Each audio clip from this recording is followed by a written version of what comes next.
It'll be okay, Justin. You know, you'll be okay. I'll be You fine. should probably get a license as a PI, for as a secondary job. Yeah. I think that would be really cool.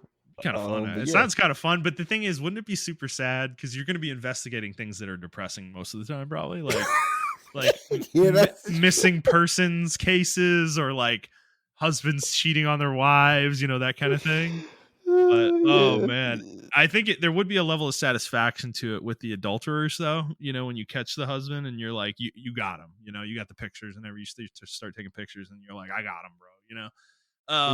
So like, I guess you're not gonna be there though, right? This isn't like the YouTube content where they they put the person on camera and like confront them. No. I'm not gonna be there. I'm just gonna give it to the wife and be like, sorry, he's cheating. Yeah, like, exactly. Yeah. It's evidence for like a divorce or something like that, and then that's it. Yeah. So I'm not gonna see the blow up. Where it's like, you fucking piece of shit. Like that would be the payoff for the job, but you don't even get to see that probably most of the time. So yeah. Yeah, but I could just imagine you like a fucking raincoat or whatever, trench coat. Trench coat, yeah, with the fucking brown hat, Yeah. You don't even smoke, but you'd be like, I got them toots. And then it was November 13th, 2024. I was at Las Colinas having my lunch when Mr. Anderson just so happened to walk by. I couldn't believe my luck. I put down my bagel sandwich and followed him. Oh my god. You're so fucking stupid. Yeah, man. No, it sounds like a fun that'd be a fun career, but probably not gonna happen. Unfortunately. Not in the cards for me. But Montrell. It is the middle of November. We're heading towards the holidays here. You just got back from a trip. How was the trip? Yes. It was good. Sounds like you guys were like kind of fucking getting crunk while you were out there. I wasn't expecting the trip to be so good. This is only my second time out the country. So like my first time out the country in like almost 15 years actually. Yeah. So yeah, I don't know. I wasn't expecting too much, but I had a lot of fun. Dennison knows how to have a lot of fun. Christina knows how to have a lot of fun. Tyler was I missed something. Seeing Dennison taking shots, man. Like what the fuck? Dennison was taking shots. He was dancing. Tyler was dancing. Okay. Everybody was just having fun, man. It was really fun. Hair down. Yeah. Yeah, man. We explored the city and everything. I don't know. Yeah, Panama is just a really cool place to visit. It's not like too flashy, like maybe you would think like Cancun or like Costa Rica or something like that. But it's just it's like in between. It's kind of laid back. It's a city. Yeah.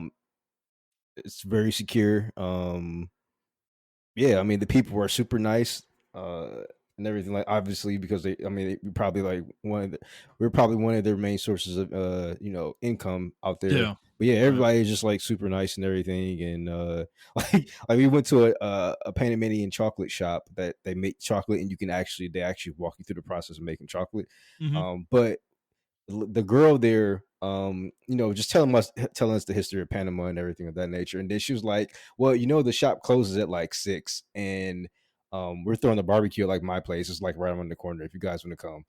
And we're like, wait, what? What the hell? Yeah, that's funny. We're like, damn, should we take her up on her offer? But we was like, we actually got to go to like a wedding tomorrow or whatever. But it was just funny. Like everybody's just super cool there. I would have been, dude. I'm not built for those kind of situations that you're describing. Like the picture of the club you guys sent, whoever sent that, I think that was you, but that was Tyler. I'm literally like, I show Amanda and I'm like, can you imagine me in this setting? And she's like, absolutely not. And I'm like, yeah, I'd have a panic attack. Like I can't function around that large of a group of people. Like I would have found some table to sit at and just stayed there the whole time, probably. Like, yeah, I would have hated that place. There was no tables, and it was packed. Oh god, even worse, bro. All the warm bodies just rubbing up against each other. It's all claustrophobic. Nah, man, I'm good. Yeah. And we were taking shots, and every time we took a shot, like the guy had like he was lighting the bar on fire and Mm. like spraying fire in the air every time he took a shot. So Yeah. This it is was not my scene that you're yeah. describing. Yeah, you wouldn't have liked it. I would have been a buzzkill probably. I was actually super pissed. We went to the first club we went to, Mhm. or bar or whatever. The guy pulled us off the street and was like, "Hey, I got all the ladies getting free and they get free drinks, and the guys is only $5 and blah blah blah blah." And we're like, "All right, whatever." And like it'll probably be a good pregame spot to go to. We went inside there, man. It was dead empty. It was like loud music. They had a DJ. They had like three DJ. Had one DJ. Had like three bars. It was actually a pretty decent sized place, but it was just nobody in there. We're just like, I'm Mhm. like, can we Yeah. fucking leave? So the girls got their free drinks, and then the guys got like one drink or whatever, and then we left. And then we went to the second club, and then yeah, that's when I'm like, I'm gonna shake the first club off because I was really pissed about it. I don't know why I was so pissed too. I was so fucking pissed. It's because My the wife guy was like, "Are you accosted okay?" you to go in there, yeah. Yeah, my wife was Yeah. like, "Are you okay?" I'm like, "I'm just fucking pissed because I when he pulled us off the street, like I know this type of shit, right?" And it's like it's fun, kind of funny because I haven't fucking partied in like maybe 5 or 6 years. Well, not Mhm. like that, but I haven't like actively went out into partying and everything like that in a couple years. I mean, I'm married now, so like I don't really do Yeah. that anymore. So Right. it's like I already knew when he came up to us talking this shit like this. Oh, it's so good, and I'm like, man, ain't nobody in this bitch. Like I said that to them. I'm like, y'all, nobody's gonna be in this bitch. I'm letting y'all know right now. But we went anyway, and it was boring as fuck.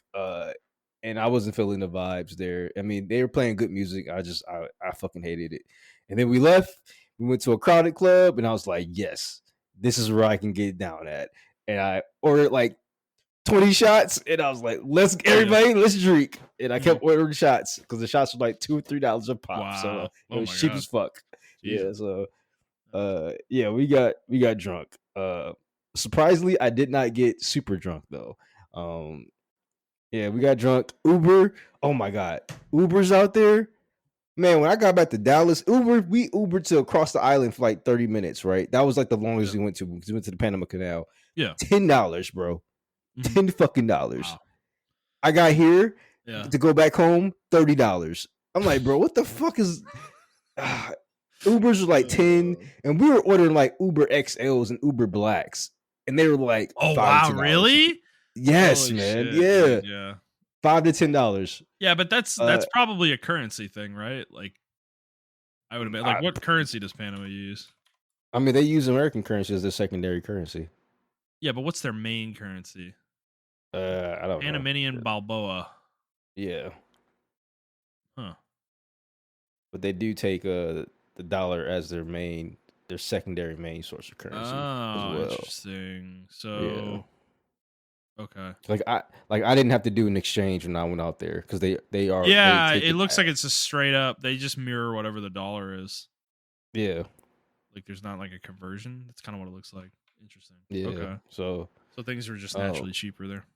yeah, exactly. So, I mean, and then the cars were like nice too. The Ubers, they had like these, and I had to remember, like, yeah, I'm not in America, so they had these like Chinese, fucking electric cars and SUVs, which Mhm. were nice as fuck. And I'm like, damn, we don't get this shit in America because it's like bad here. Like, what the fuck, man? Like, that shit Yeah. was like really nice. Um, yeah, I don't know. Also, I mean, and my wife can attest to this because she's the one who pointed out all the women there beautiful. What the fuck? Yeah. Yeah, like almost every woman we saw, my wife was like, "Wow, she's beautiful. Wow, she's beautiful." And I'm like, "Yeah, there are a lot of attractive women here." So yeah, if you guys are single, try to go to Panama. You can probably find your princess out there or whatever, or your queen or whatever. Yeah. But Nice. yeah, I don't know. I just had a really good time. Dennis's wedding was like super nice. Uh, we had the wedding and the reception in the same hall, like right, literally, like Mhm. they had a little walkway, some chairs, and then like right next to us were the tables and the dance floor and the food and everything like that. And they had a nice spread too. They had like fish, ribs, uh, a carving station for like steak and stuff like that. It was nice. and everything. And yeah, I don't know, man. They went all out for their wedding. Not like super big. It was only like maybe 50 of us there. I don't even think it was 50, maybe like 20, 25 to 50, 25 to 30 of us there. Um but yeah, it was really nice. I'm glad I Yeah. went. I wish you guys could have went. But yeah, they had something a little bit for everybody there. So if you didn't want to go out partying with us that night, I mean, we still did a lot of other stuff, and everything of that nature around Panama. So I don't know, it was really cool. I think it's a really fun place to visit. It's cheap, especially around this time. It's really cheap to go because it's the rainy season. Yeah. But when I say rainy, it only rained for like maybe an hour or 2 hours in each day. And when I say an hour or 2 hours, it was like scattered throughout the day. It wasn't like raining an hour straight and then stopped. It was really scattered and Oh, flooded. okay. Scattered Uh showers. Yeah. yeah, so I would have. I um probably would have just gone to the beach. You know. yeah, we tried to make it to so the beach is on an island. Their beach is not like, at least in Panama City, the beach is not like right there off the coast. You can go to the coast, but you can't really swim in that water, that part of the water. Their beaches are like on another island. You got to take a ferry to the island to get there. Okay. Um, Gotcha. so yeah, we didn't get a chance to do that, but we did just sit by the water and everything. They have a lot of cats on the island, and the cats are like super friendly as I well. saw. Yeah, a Uh, couple of your yeah. pictures. Yeah, that's cool. Yeah. So uh yeah, I don't know. It was just really cool to see the cats and everything like that. And then they had some raccoons there. But I was mainly interested in the cats, and the cats were just walking up to you. They let you pet them and then go off about their business or whatever. Mhm. Um, so I don't know. It was just really a really cool place to be. Um, yeah, that's all I got to say about Panama. I recommend it. It's cheap for me and my wife to go out there. The tickets were like $800. Okay. And then the What about room the for rooms? Yeah. we stayed at, I mean, I don't know if you saw the hotel we stayed at, but we were at the Marriott. We were like way at the top floor. Nice hotel, very nice hotel. $800 for 5 nights. Okay. Yeah. Pretty good. So, um, or maybe 600. No, okay. The flights was $600. I'm sorry, and then the room was $800. Uh, for yeah, Okay. for 5 nights. So, um, yeah. I mean, it was So yeah like really 1,500 cool. to 2,000 for the whole trip, food and everything, Yeah, probably. probably about 1,500, and then I took split between me and her. Yeah, uh, all together though. Yeah, probably about $2,000. And I paid for like all the. I took $500, and when I say I took $500, just put $500 into a separate card. That was gonna be my travel card, Mm. and I used that card, and I didn't even go over. Like I was just like just under shy of $100. At Mhm. all the stuff we did, all the stuff we bought, all the food we ate, and everything. So, I Yeah. mean, it's a pretty good experience, a pretty good and cheap experience. I don't know about the summertime. I'm pretty sure it's going to be a lot. The tickets will be a lot more expensive during the summertime, but at least during the Yeah. fall time, I think it's a really good time to travel and everything of that nature. So, yeah, Cool. Well, I glad you guys recommend had Panama to fun. people. Yeah, Yep. glad you guys had a lot of fun. That sounds like a good trip. Cool. All right. I yeah, I Yeah. will say though, one more thing I will say, um, I needed this trip, especially after like the last election we had. I Mm. didn't know. I was so stressed out that I was getting hives all over my body just from like work, the election, Jesus. and like the trip planning and stuff like that. I was just like, Mhm. I got hives because I had to go to the doctor for it. And he was like, "You Hey just have man, stress hives." it's happening, So bro. I mean, I'm going gray, so it's happening to all of us. We're in our mid 30s now. You know, it's like it's time. The old age is gonna start setting in. you know, yeah, dude, my beard is like there's this just like patch on like the left side of my chin that hmm is just like, dude, there's so much white hair. I'm like, fuck, man. You know, it's like I don't have a beard though, so it's like I just gotta shave it and it's fine. But it's like, damn, dude, it's like, man, I'm getting old already. It's happening. But I've been getting grays yeah. for a few years, so it's not anything new really. But yeah. But cool, man. Yeah, I'm glad you guys had fun. All right. Let us get into the rest of the show. So, hi everybody, welcome to the Player's Take. This is episode 297. I'm your host Justin DeSimone, joined as always by my co-host Montrell Rice. And this is our weekly show where we talk about video games, video game news, and other topics pertaining to video games. We post at 6 a.m. Central Time on Fridays on Apple Podcasts, Spotify, Stitcher, YouTube, and your favorite podcast app of choice. And if you'd like to send us questions, you can do so on Twitter at The Players Take, or you can send us an email to theplayerstake01@gmail.com. All right, Montrell. We got a few bits of news this week. We got some good topics. We don't have a ton of news, but stuff I'm excited to talk about. So yeah, let's jump right in. I'm guessing you've been gone for a week, so you probably haven't been playing a whole lot of video games, right? No, I played Dragon Age when I got back on Wednesday or Tuesday rather. And a little bit of Wednesday. But yeah, I haven't really been playing too many video games, so I'll let you do. Yeah. I will say for Dragon Age, now that the dust is settled, the new box has wear off. Still an 8 out of 10, man. I still love this game. Still a really good game. Okay.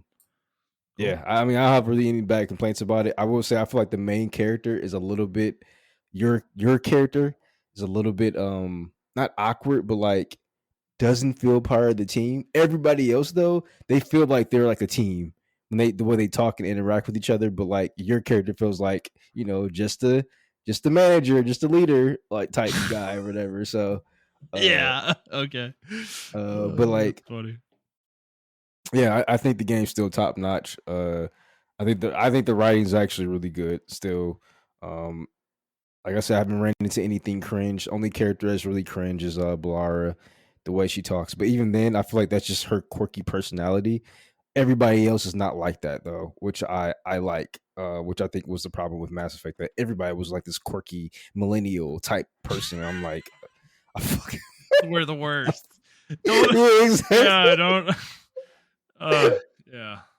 It's like I can deal with that, but I can't deal with it everywhere. So just a ball of constant anxiety. Every single character in the game. It's just exactly. I need somebody who's confident. Okay, anybody who's confident in what they're doing. Okay, like I don't need everyone who's second guessing their decisions and then my decisions. Okay, I need somebody who just is like knows what to do and does it. It's like the script is not Marvel. Like I think that was another issue I had with Andromeda. They were really trying to follow up. Like I don't want to say Marvel like, but I just think it's that new style of writing, like that new Marvel-y style, quippy, quick, style of writing that. If you ever like watched The Office, I think that's where that style kind of came from and kind of originated from. And then it kind of just blew up from there. But yeah, that's all I have though. Okay. Yeah, I've been playing largely the same stuff. So Europa Universalis 4. I put a lot of time into this in the back part of last week. I've been kind of going in like phases. Like I played Europa for like 4 days straight, and then I got back on retail for like 4 days straight. So that's kind of been the way it's been going. But yeah, Europa. Having a lot of fun with this. I got into the 1700s in my India playthrough, and I actually unified part of India to Bharat, I believe is how it's pronounced, which is I think is I don't know if this is a historical thing. I've never heard the name this country before, or nation or whatever. So, but that seems to be the first leg of the journey. I don't know if you can eventually actually make India in this game. I'm not sure. But so I've conquered a huge swath of the Indian subcontinent. Basically just the northern part up to the Himalayas is what I have left to conquer.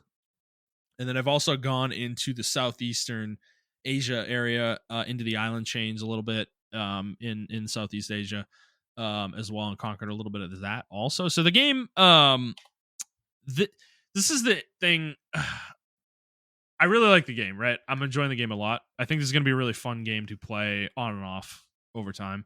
But what I will say is that it is largely a game of conquest, is kind of how it plays. There's really, like, the game is a sandbox. There's no victory conditions in the game. So you don't win, quote unquote, win the game, right? You know, like this isn't like Civilization or something like that. Like you don't have victory conditions. So when you play this game, it's a pure sandbox. So it's like you get into the game, you pick your country that you want to be, and you kind of have to make your own fun, which I this is funny, right? Coming from me, I'm usually the type of person where I don't like games like that, right? Make your own fun. I want the game to give me objectives. But that's the thing. The game does give you objectives. It doesn't give you an overarching objective. It's not saying you need to conquer this much land or something like that, but it gives you mini objectives within the game. So every nation in the game has their own mission tree, and there are objectives in that mission tree that when you complete them, you get a reward of some sort. And then eventually, when you complete enough objectives, you get to the bottom of the mission tree, and that would kind of be the end of the mission tree. But for certain nations, you can like transform yourself into something else. So in this case, I went from Vijayanagar, I think is how you pronounce the original country I was, into turn them into Bharat. And then when you become Bharat, you get a new mission tree. So you get a different mission tree, which then kind of extends that part of the game. So that's the thing. It's a sandbox, though, right? So you can do the mission tree if you want, or you could not do the mission tree. You can completely ignore the mission tree. You don't have to do the mission tree. That's not a requirement to play the game either. So it's like you can do whatever you want. If you want to build the biggest economic dominating empire on the planet, that's an option. If you want to conquer the entire world, that's also an option. It's possible in this game, apparently, to conquer the entire planet. Like literally every province in the game, like in the world, which is crazy. It seems insane. It is something eventually that I may try to do. I'm nowhere near that. I don't understand this game well enough to even, like, I'm at the point where I'm in the 1700s and I haven't even conquered what is modern day India yet, right? And I'm like, I can't even fathom how people like actually conquer enough land to conquer the whole world, right, before the end of the game. So I'm still in the learning phase with the game, but I will say it is largely a combat, kind of conquest game. Like that's how you achieve your goals, is by taking territory most of the time. Like even if you want to expand your economy, the best way to expand your economy that I've found is just taking territory. Because you are literally just increasing your base kind of gross income, which you can then expand with multipliers and trade routes and stuff like that, and all the bonuses from your buildings and everything. So I found that conquest is still kind of the goal, even when you want to make a lot of money. It's you just conquer a lot of territory. So yeah, the game's a lot of fun. I am gonna finish this playthrough with India. I don't know if I'm gonna go all the way to 1821, but I want to at least conquer all of what is modern day India. At a minimum, that's kind of my goal in this game. I think once I hit that, I may just drop this out and start a new playthrough of something else. But there's so many different ways to play the game, right? So I'm starting as India. I'm in Asia. That's kind of its own thing, right? But I could choose to play in Africa, right, and like fight off the European colonists, and Okay. stop them from colonizing Africa or something like that, or attempt to do that, right? It's actually really hard to do, because the North American Native Americans in North America, South America, and Central America, and Africa, the African tribes in Africa and the nations that are in Africa, they're significantly weaker in terms of military prowess, because they don't have gunpowder and stuff like that at this point in time in history. So it's actually fairly difficult to do that, but that is a way you can play the game as well. You can do that. You can play in one of the Americas. You can be one of the tribes in the Americas, and try to fend off the European colonization effort as well. Like that's something you can do in the game as well. So there's a lot of different ways to play. You could play as somebody in Europe too. You can play as England. You can play as Spain. You can play as Portugal or France, of course, and you could just colonize and kind of experience that as well. Or you could play a smaller nation in Europe and try to conquer those powers, and you colonize somebody who typically didn't colonize in history. You could do that as well. Or the Holy Roman Empire is a thing in this game, and it's made up of a whole bunch of different nations within Europe.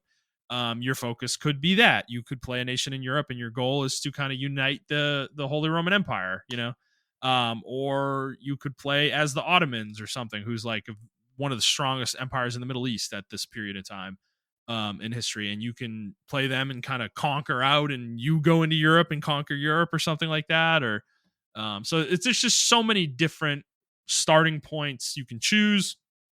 You could wait until that you could fast forward the timeline up until like the 1600s, and You can play the 13 colonies and turn them into the United States and break off from England. You can do all sorts of stuff like that. So the game has so many ways to play, which is the cool part. That's like the really exciting part of the game. I've experienced one way.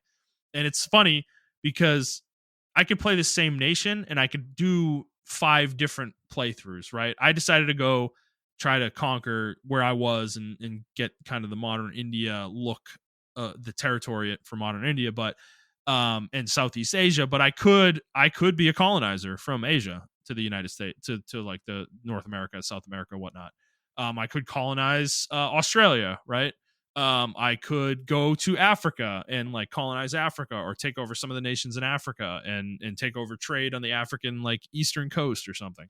So it's like I could play the same nation that I'm playing right now multiple times and have different outcomes as well. So the game is really cool in that way. It's like you're not beholden to one path, even if you're playing the same nation multiple times in a row, you know?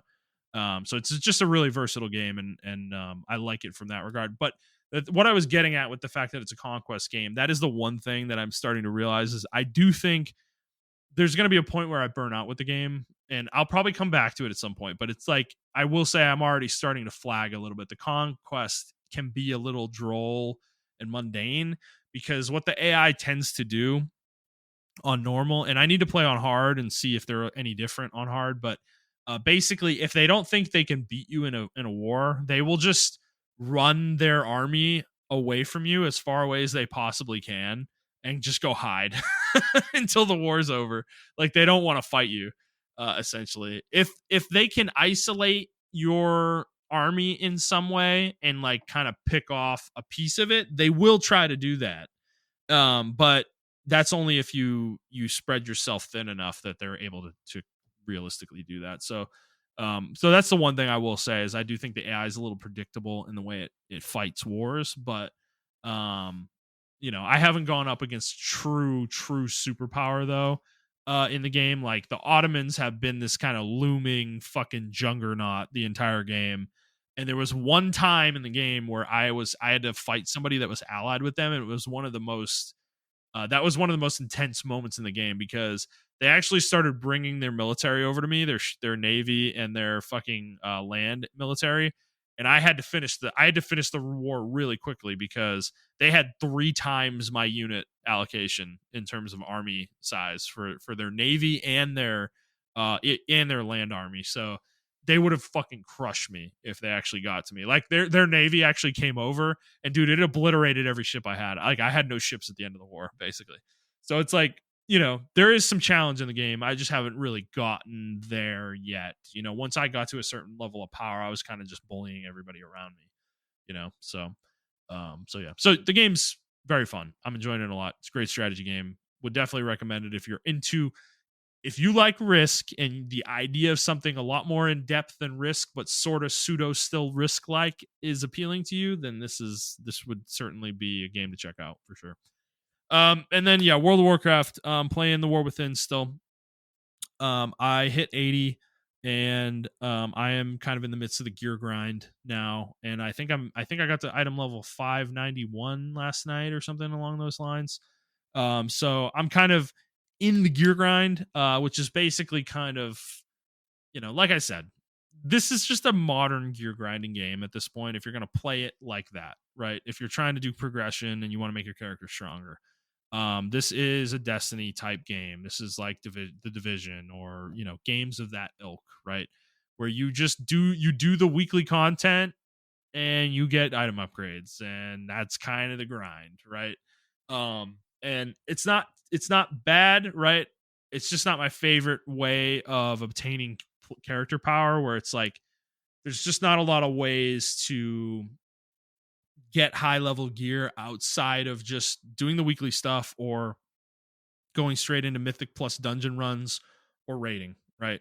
And that's the part I don't love, right? I like a little bit more variety, right? I don't want to be like funneled into these 1 or 2 activities in order to kind of make my character better. So but I have been doing delves. I'm kind of trying to push the delve content as far as I can. I finished the tier 8 delve yesterday. I think I did 2 of them. And I have tier 9 unlocked, but I don't think I have a high enough gear score yet to really challenge that realistically. So I'm still working on upgrading myself to get up to tier 9 for delves. But doing the weekly stuff, you kind of just run around the world and do like these world quests, quote unquote. And they'll give you various rewards. You can get gear that way. They also give you these keys that make your delves give you a lot more treasure as well. So they're very important to run to do every week as well. They're fine. They're just kind of open world public activities. It is kind of cool because it's like one of the only times where you see other players like running around doing stuff.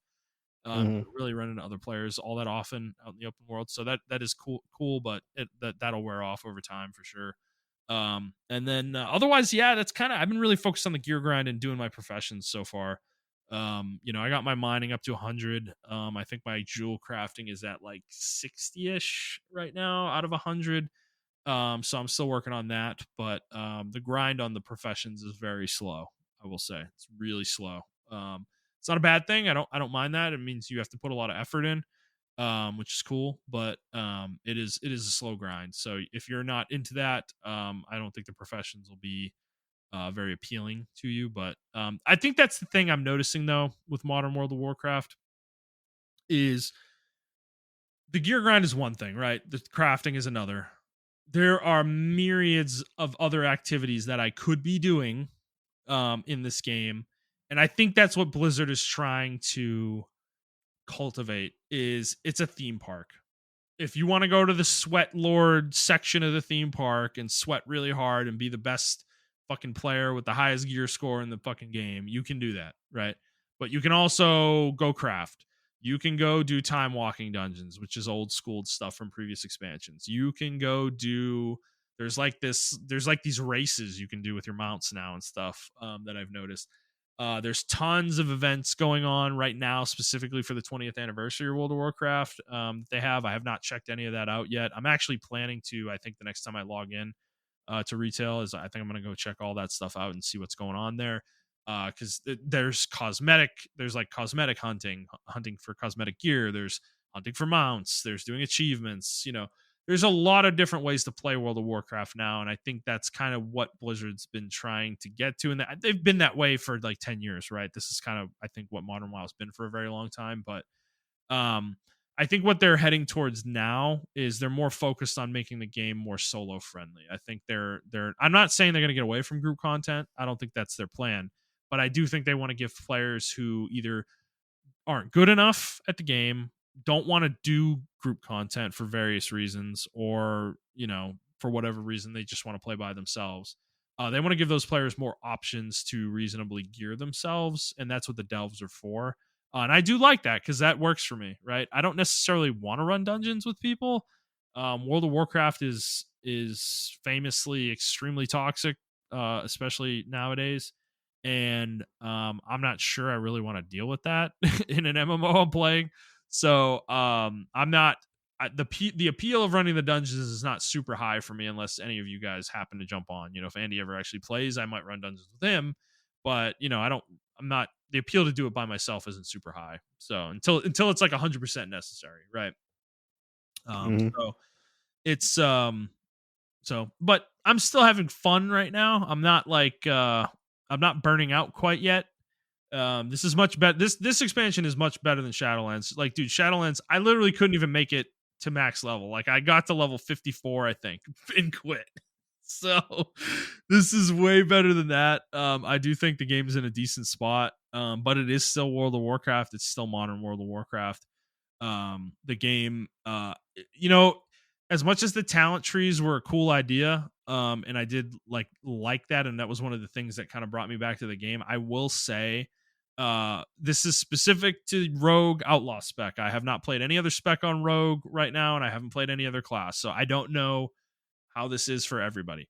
But for Outlaw Rogue, the spec is super basic. There's really not a whole lot going on with it.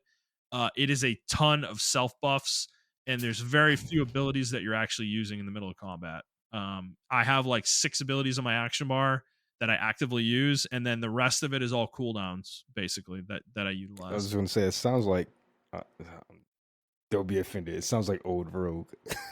That's Yeah, usually always no, over. I'm not offended at all. I'm definitely one of these people. I don't have rose tinted glasses for classic, bro. Like classic Okay. Rogue and TBC Rogue. When we were playing classic again a few years ago, I realized I'm like, bro, Rogue is literally just like Sinister Strike, Sinister Strike, Sinister Strike, finishing move.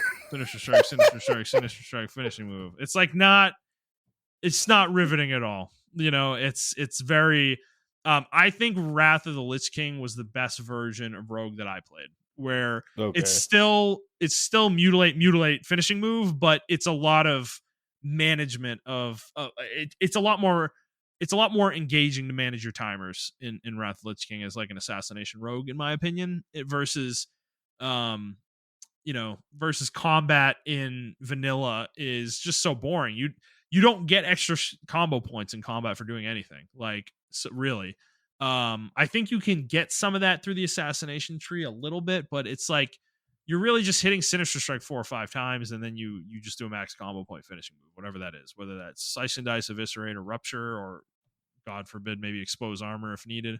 It's like those are your options. So it's kind of like that now, where it's kind of proc based though. There's a lot of proc based stuff. So you'll Sinister Strike, and that might proc an ability that there's a ability called, I think, Between the Eyes or Pistol Shot. It's one of the two of those. I think it's Pistol Shot. Where Pistol Shot is basically a ranged version of Sinister Strike that does less damage. But this spec has talents in it that when your Sinister Strikes have a chance to proc your Pistol Shot into shooting multiple times when you shoot it. So it'll light up on your action bar, and basically you hit it and you'll shoot like 4 times, and you'll do like mega damage really fast. Which then gets you a shit ton of fucking combo points as well, and then you're getting a finisher off really quickly. So it's very fast paced, but it is very basic. It's really just Sinister Strike, Pistol Shot, finisher, Sinister Strike, Pistol Shot, finisher. It's like it's not a lot of it's the same. It's pretty much the same gameplay as back in classic. It's weird. It's funny that it hasn't evolved that much. So I want to try the assassination spec for sure, and I actually want to try subtlety as well, and see how much it's different, because it doesn't play that way necessarily the same way. I think assassination is mutilate instead of Sinister Strike. I think it's probably going to play very similar to the way it did back in Wrath. There'll be different finishers that you're using, but I think the gameplay is probably going to be very similar to that. Whereas subtlety is interesting because I think subtlety's damage really revolves around cooldowns, and there's a specific one that allows you to use your stealth moves out of stealth, and that is I think the spec revolves around that concept basically. So I want to try all 3 if I get deep enough into this and actually play it long enough to do that. I don't know if I will, but yeah, I want to do that at some point. So yeah, it's World of Warcraft. It's nothing crazy, but I am in an MMO mood, so I've been playing it. Montrell, you still thinking about it, or you not really? Don't care? uh, I'm still thinking about it, to be honest with you. I mean, it sounds like it just did the more modern thing, which a lot of people like to do now. Is it like the Destiny like MMO, the Final Fantasy Yes, 14 style of MMO, 100%. which I know a lot of people our age and older don't really like, but that is the new way of doing MMOs now. I mean, you just log in, do your dailies, and then log out, and it kind of run its course after a while. Then, if you don't want Yeah, to and do that, everything's a you gear score and it's gear grindy. yeah, That's what it yeah, is. Yeah. yeah. I think I really think I don't. I'm trying to think like how can you make a progressive MMO the way it was old school. To be honest with you, like I didn't play old school EverQuest, but like WoW, for instance, like I just sometimes I don't have the time, and I think the reason why they're designed the way they are now is for people who do have kids. They can log in, maybe do like 1 or 2 dailies, at least feel some kind of Yeah. accomplishment, and Yeah. then log out. 100%. Yeah. So Because the way you have to design it, if you want to go old school, is it's very tedious for the player. yeah, Where you yep, put very specific items in very specific locations, and like they drop off specific bosses, and that's it. Like, and that's the game where you're like chasing that. You're going for that specific item. You're trying to get that specific drop, and it's got a low drop chance, so you got to run it 30 times. before it finally drops, and then it does drop, and you've got another fucking rogue in the group, and that motherfucker gets it, and fuck your life. It's like that is the gameplay basically of the older school thing.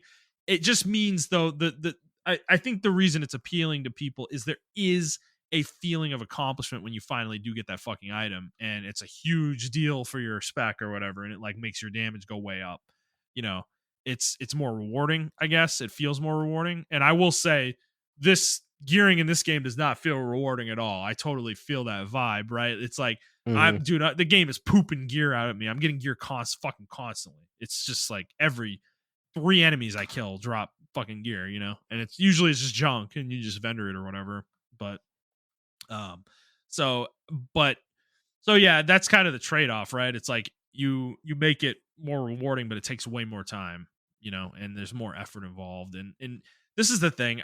I've been kind of cruising the forums off and on sometimes, on my phone sometimes when I'm like looking at it and just scrolling, and you see like a Blizzard post on the forum, or a forum post on the Blizzard forums, and people argue about this stuff all the time. The classic players versus the retail players is such a hilarious divide, because the classic players think they're these like hardcore fucking ubermanks. They're like the best players ever, and the retail players are like, you guys are fucking morons. You press like 2 buttons, and it's like the game's not hard. It's like, but the classic players think the game is like super fucking hard. And it's like, frankly, neither game is hard.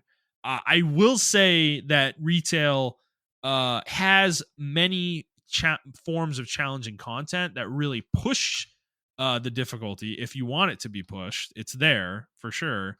And like, I don't think classic is hard. It's just annoying and a pain in the ass. Getting 40 people together to do a fucking raid is annoying as fuck. That's a pain in the ass. That's what's hard. It's once you're there and you guys are doing the bosses, it's not fucking hard. It never was. It's just like everybody needs to not be an idiot, basically, and do their fucking job, and you'll win. It's like it's as simple as that. It's just getting 40 people to do fucking anything in the world is hard. So that's what's hard about it. It's not the game that's hard, you know? So it's, yeah. So I don't know. It's just funny to watch those arguments play out, because these people are just so, like, it's like the classic players are so proud that they play classic. It's like, dude, it's really not that different from retail. Like, playing retail, I'm sitting here like, I'm like, yeah, it's just everything just takes longer in classic. That's the difference, really. It's still the same game. It's Yeah, just everything. It's like, that is what the difference. But yeah, I realized that when I was playing classic with y'all, when we tried to play it a couple years ago, well, twice we tried to play it, hmm and I was just like, I don't think I like classic anymore. I think I just grown out of it. I was just like, yeah, I don't have the time for it. it's fine. There's And something fun to it, but it's just I mean, yeah, it is. don't know. I don't. I'm not saying it's not fun, but for me personally, I just don't have the time to do it anymore. And I'm just like, Yeah, I understand people like this style of gameplay, but like, and even me, right? Like, I will want to play this, but I just literally don't have the time to do it anymore. So I'm just like, yeah. I No, don't I know. think that I think the dungeons in classic specifically are really fun. I think the dungeon design was not, they didn't have a design formula in mind for dungeons in classic. So there was kind of this willy-nilly design where every dungeon was its own thing. Yeah, And so you get these really wildly different dungeon experiences in classic. By the time you get to Burning Crusade, the homogenized dungeon formula had already been created by that point. The dungeons in Burning Crusade, and I know people are probably going to fucking scream at me for that, would scream at me for this kind of thing, but there was a formula to the dungeons in Burning Crusade, and heroics and stuff like that, and that was already created at that point in time, and I find it far less interesting than classic. Classic is just kind of this unique little thing where the design was kind of all over the place. And there was a lot of content in the game that was clearly unfinished and stuff. You just get these interesting quirks that develop. I think anything after that, though, is extremely similar, right? There's obviously quality levels between the expansions, but like I think Burning Crusade was already in the design space that eventually they got to with like Mr. Pandaria and Cataclysm, and even further beyond, like Battle for Azeroth, and even where we are now with the War Within.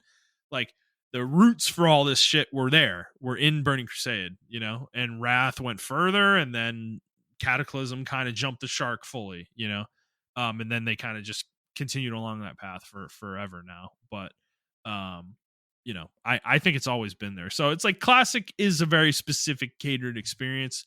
But again, at the end of the day, it's really just World of Warcraft that takes longer to do everything, and it's like, if that doesn't appeal to you, then I totally get it. I totally understand.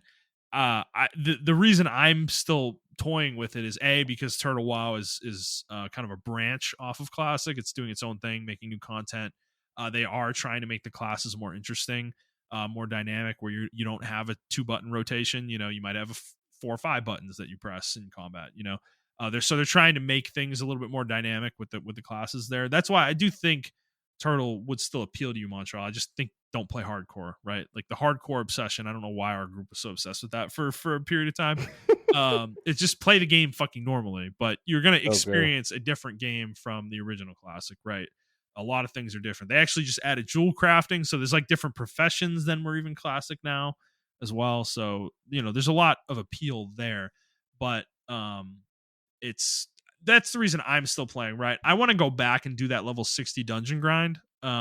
I don't really care about raiding. I don't really want to raid. I'm not sure I'm ever actually going to go raid on Turtle. I really just want to go run like Scholomance or Stratholme. I want to go experience that shit. Fight Baron Rivendare, like go through a dungeon where you have to be very fucking careful about what you pull, when you pull it, how much you're pulling. You need to use your CC. Like there is an element of gameplay that is a little bit more engaging there as well in the dungeons in Classic. So yeah, it's obviously there are differences. I don't want to be too reductive, but retail's still World of Warcraft. It still feels like World of Warcraft. It's just faster. Everything's fast, So all right, I've been rambling about World of Warcraft and shit for a while. Let's get into the news here, because I do have some other games to talk about that I played yesterday, but it's directly related to our first news story, which was the Warcraft Direct, which was the 30th anniversary Direct, combined with the 20th anniversary of World of Warcraft as well. Blizzard was celebrating everything Warcraft with this. This was kind of a mini BlizzCon, is what I would describe it as. They had a lot to talk about here, and it some of it good, some of it probably is going to piss Montreal off. We'll see. But we'll start where they did, right? So they went through everything Warcraft, every Warcraft franchise they talked about in some degree. They started with RTS, which was, I knew this was going to happen. I knew they were going to talk about RTS in some way. We had a story a couple weeks ago about, I mentioned the Warcraft 3 2.0, Reforged 2.0 that had leaked. Yeah. That ended up being real. So that was the first thing they talked about. So Warcraft 3 got this 2.0 update, got a number of things in it. I'm not going to go through the whole change list here. Obviously, I don't even have it up in front of me, but some notable things. They added a lot of quality of life stuff. So you can have timers in your games now, which is actually a huge deal. Warcraft 3, like getting better at Warcraft 3 requires you to hit specific timings with when buildings are finished and you're upgrading stuff, buying your units, things like that, building your expansions. It's usually about specific timings from a clock perspective. So I'm doing this at 5 minutes. I'm doing this at 7 minutes. So having that in game is actually very valuable to the player. Then they also added the ability to toggle between Reforged graphics and classic graphics. And you can mix and match. And they up-resed the classic graphics into what they're calling classic HD. So there's more pixels now. And they use more pixels in the models. So the models are a little bit enhanced, and you can mix and match. So you can have your buildings be reforged, and you can have your units be classic. You could have your heroes be reforged, and your buildings be reforged, and your units are classic, and the terrain is classic. So you can mix and match this any way you want. It looks really weird in game. I've seen it online already. It's a cool thing that they added, though, that they're giving people this option if there are specific things you like from Reforged. I'd actually like it to get more granular, is kind of what I hope for them to do, because there are certain Reforged models that I don't actually hate that much, but it's like, I don't want to turn on all the unit models just for that one unit, So I'd like for them to get really granular and let you select every single specific unit in the game and decide, I want my pet peons to be Reforged and my peasants to be classic HD, Like I want them to get that granular. They really should, because the categories they have now are just not. I don't think they're satisfying enough. I think there's too much of a. It's too much of a wide swath, right? There's going to be things you don't like in either or. So they did that. They updated ladder, so they actually maybe quote unquote fixed the ladder on BattleNet, which wasn't really working up until now. Still apparently. So they worked on that. They changed up the online experience a bit. Lobbies are back. It looks like they added lobbies back in the game so people can chat with each other when they're not in games, which is not a huge deal, but I mean it is something that was there that they took away. So it's good that they brought that back.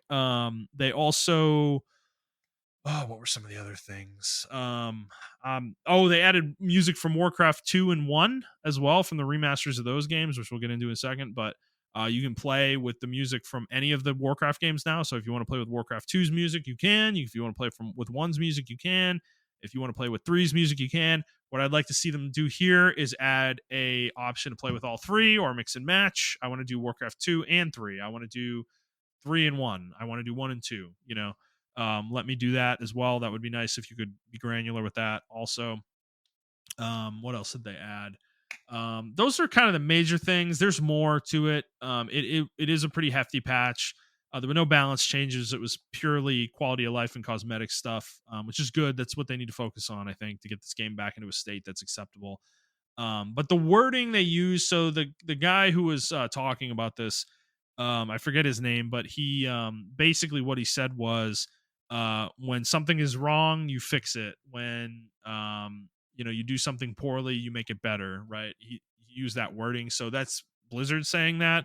And this is kind of their attempt at a make good, I think, or even starting to make good.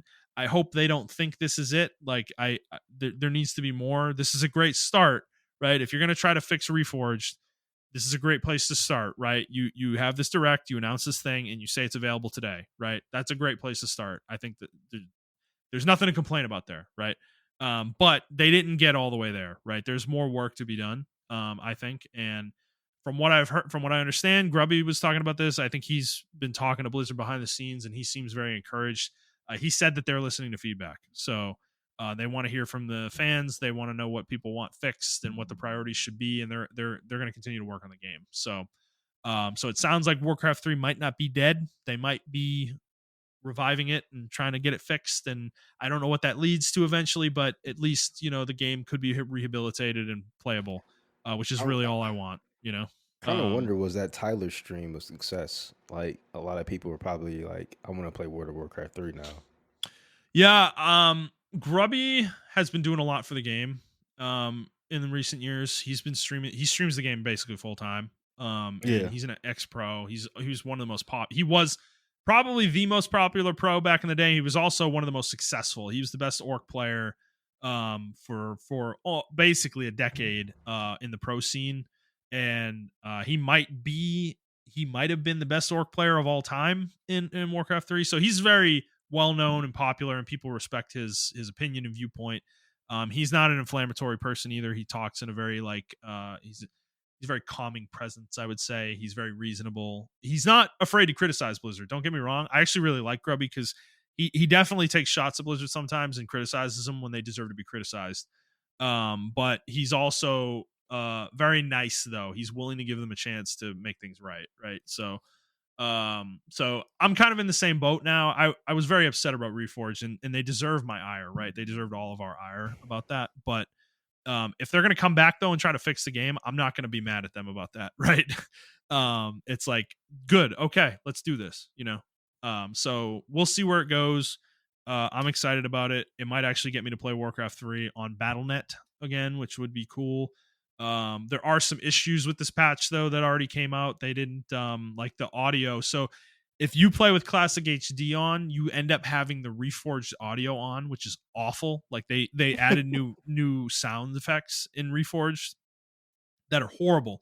They're so much worse than the original audio. Like it's hilariously bad.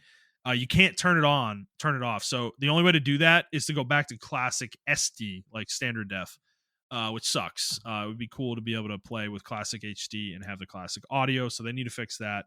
One more thing I didn't remember, actually. you can play with different skins of the heroes now, which is cool. And this might be a peek into maybe some idea they have of monetizing the game maybe down the road. It being interested in that is you can play like with Illidan as your demon hunter, or you can play with Thrall as your Farseer in like 1v1 in ranked play, which is Mhm. really fucking cool. Really fucking cool. That is a really awesome change. So there's some good ideas in here. And to your point about maybe is the game getting popular again, I think it's bigger than it was like a couple years ago, right? I think it is growing. I think the interest in Warcraft 3 is growing. The fact that Tyler played it was crazy. Like I couldn't fucking believe that. I wish he would play it more. I understand there's no appeal for him to do it really from a content standpoint.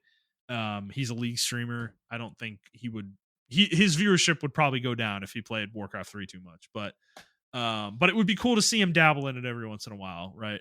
It'd be kind of fun because he was really fun to watch. He was a really aggressive player, which is cool to see. Because a lot of people when they play RTS, their instinct is to kind of turtle and not be aggressive. And his was just like he was just going at people even when he had no justification for doing so. It was funny as hell. So so yeah, I do think that helped. I don't know if it made Blizzard notice. I mean, that wasn't that long ago. It was only a few months. I think Blizzard's been working on this for a while, clearly. So I think it was clearly already on the radar. I do think people like Grubby probably have more to do with it, more than likely, because he's keeping the community alive. You know, he's very engaged with the community. He's keeping them alive. He's kind of keeping the game alive, playing the game. Like he doesn't just like he's not the kind of streamer. He kind of got into this phase recently where he got obsessed with like a custom game called Direct Strike. But for the most part, he still plays 1v1 and plays ladder and like plays the real game, you know. He's not just playing customs all the time. So like he's keeping the actual game of Warcraft 3 alive as well. So so I do think that was noted. I do think like Blizzard's there's been a lot of turnover at Blizzard in the last 4 or 5 years, and I just think new leadership came in and maybe has a different viewpoint of the Warcraft RTS games. Not necessarily that they want to make a Warcraft 4, but they don't want to leave the games as a steaming pile of shit that they did and kind of leave that giant blemish they had on their reputation, you know? Because it is what it is. It's literally the worst game that Blizzard's ever actually released, you know, was Warcraft 3 Reforged. And they probably will never release a game worse than that ever again. You know, like like it would be astounding to me if they did, because they basically undid like unreleased the video game when they released Reforged. You know, they ruined Warcraft 3. Like um so I'm happy to see them back here making it right. But they didn't just announce that. There was more along with it. Was Warcraft 2 and Warcraft 1 both got remasters. And they have updated graphics. It's very similar to like StarCraft, the StarCraft remaster, where they got updated graphics, but you can play with the old graphics if you want. You can toggle between them live playing the game, like in the middle of a game. And they added some quality of life stuff. You can select more units now than you could in the original versions of the game. Warcraft 1 originally only let you select 4 units at a time, which is horrifying. What? Yeah, dude. Well, it's just a limitation of the hardware back in the day, right? And then Warcraft 2 let you select 9, which was more, and it was manageable, but it was still a struggle. They increased it to 12 in both games. Yeah, that's what So it was on StarCraft 1, I believe. correct. And Warcraft Yeah. 3 is the same way. StarCraft 2 lets you select any number. Yeah. But you know, I don't think you need that necessarily in these older games. I actually think that's like a design decision, is letting you select all versus a limited number. That's actually a design choice. And I'm glad they didn't go that far with these older games. I think 12 is fine. So they did that with both games. So I played both. I decided to jump into all 3 of these last night. So I'm going to give my opinions on these real quick. I played Warcraft 1 for about, I don't know, an hour. I've never played Warcraft 1. And I never really was interested in playing it, because to be frank, if you go play the game, buy this, or go watch a YouTube video, play the old graphics, bro, you can't even tell what the fucking units are. It's so blurry and fucking pixelated. Like it's insane. I'm sure you just get lost in these blobs of like gray and green and fucking white, you know? So yeah, that one was a much needed glow up. I will say The new graphics for 1 are really goofy looking. It's very cartoony. They are leaning into the Warcraft as cartoony graphic style for sure. I don't hate it. I think it looks actually pretty good for Warcraft 1. I'm not a not I don't have a huge problem with it. I think it's pretty good. Warcraft 2, so I played Warcraft 2 for maybe an hour and a half or so. And it's a similar upres. I think Warcraft 2 still holds up though with its original graphical style. It's still blurry and pixelated, but I think it looks pretty solid. Like the units look cohesive. You can tell what everything is. The kind of motion of everything looks good in the game. So I don't think you need to play with the upres. The only issue I have, and I kind of hope they fix this, is you can't play widescreen with the old graphics. Like they force you to play in the old aspect ratio, which I think they did this with StarCraft as well. And I'm just kind of like, why, man? Like just let us play widescreen with it. Like I don't understand. Like it's frustrating. It's probably like a limitation with the engine itself and how the graphics look if you play a Figure it out. widescreen. Figure it out. Figure it out is my thing, because the playability of having the larger screen space is like I almost feel compelled to play with the new graphics just because I get more screen real estate, you know. And Hmm. that sucks. Like the game is way more playable, you know, with the new graphics. I don't think the new graphics in Warcraft 2 are bad necessarily, but I don't love them. Like I don't think they're all the way there necessarily. Some of the human buildings look a little goofy. I actually think some of the human unit models are worse than they were before. Particularly the peasant. I hate the way the peasant looks in the remastered graphics, because the old peasant, there, so when you look down on them, all you saw was this brown little dot as their head, and you didn't really see their face at all. So it kind of just looked like a body with like a brown nub on top. But it's really funny looking, you know. And there's just like I don't know, there's a goofy nostalgia to it that I love. They gave them a full model, like you can see the face of the peasant and everything, and I just don't like it as much. I don't think it looks as good. Footmen look okay. I think the archer looks fine for the most part. And then I think the terrain looks pretty good also.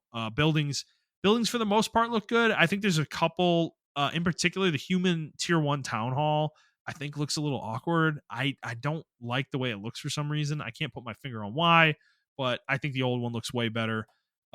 So it's not like bad. I don't think it's bad. This isn't Reforged. Like they didn't completely miss the mark, you know. Yeah. It's definitely going to be a preference thing for most people, but there is some stuff that I do think they missed on a little bit. There's some other stuff in terms of playability too with the game that they kind of missed on a little bit in the menus. So when I was doing the campaign, the music didn't play when I was doing the pre-mission briefings. Like there was no music playing. That was off. There's just some other awkward stuff, like it's just like little things. Like it just feels like the game's not like fully finished. When you go into the options, you'll go into like the sound menu and change some options in there, and you hit OK, and it brings you all the way back to the beginning menu. You have to go back into options again to go to a different menu. Like it doesn't go back one step, it goes back two. It's like weird little shit like that. And Hmm. there's stuff like that kind of pockmarked all around this. So there's still some work to be done there, which is a little frustrating given that they're selling this already, right? And this is supposed to be some big thing. So the signs are still there that Blizzard's like they're not all the way back, man. This isn't like they're back to form and oh, Blizzard's back, baby. No, dude, like this is still the same company. They're trying, but they're really not all the way there. What I will say real quick just about Warcraft 2, um, this is one of the first video games I ever played was Warcraft 2, and frankly, it is the game I think that kind of got me into video games and has made me the gamer I am today. I have a very distinct memory of being in a hole in the wall PC repair shop with my dad when I was like 5 or 6. And there was this nerdy adult dude in the corner at a kiosk, like computer, like they had a computer, desktop computer set up. and this motherfucker was playing Warcraft 2 on the computer screen, and I sat there and watched him for 30 minutes while my dad was in the store, like talking to the fucking the guy who whatever doing repairs and shit. And I have this very vivid memory of that, and I got super fascinated by the game and ended up finding out what it was myself and bought it or got my dad to buy it, and then I played it. And this was kind of the game that got me really into video games. I played Nintendo stuff before that, but like Mario Kart and shit. But I think Warcraft 2 was really like the first game that I truly like fell in love with, I would say. So so it was kind of a nostalgia trip to play that and go through that again. And then Warcraft 3, not much to say there. I jumped in. I already covered most of it. So so yeah, it it's cool. And then so after this Warcraft stuff, they did say they have a Warcraft RTS team. So that is notable. That does mean they're allocating resources to working on RTS games, which is it's hopeful. There's hope there. Then they moved on to Hearthstone. Okay. And Montrell, they're bringing back StarCraft. No, don't you fucking tell me. I don't even want to know anymore. All right, next story. Yep, they announced a bunch of expansions, but they announced a mini expansion that is going to be a StarCraft expansion. So StarCraft is going to be in Hearthstone. Just what you wanted, right? Just not what I wanted. Yeah. But it's cool conceptually. I don't hate it on its face value, right? I don't hate the idea of it, right? I think Hearthstone's going to be a cool place for Blizzard to maybe integrate their other IP eventually. It makes sense. It's kind of a logical place to go.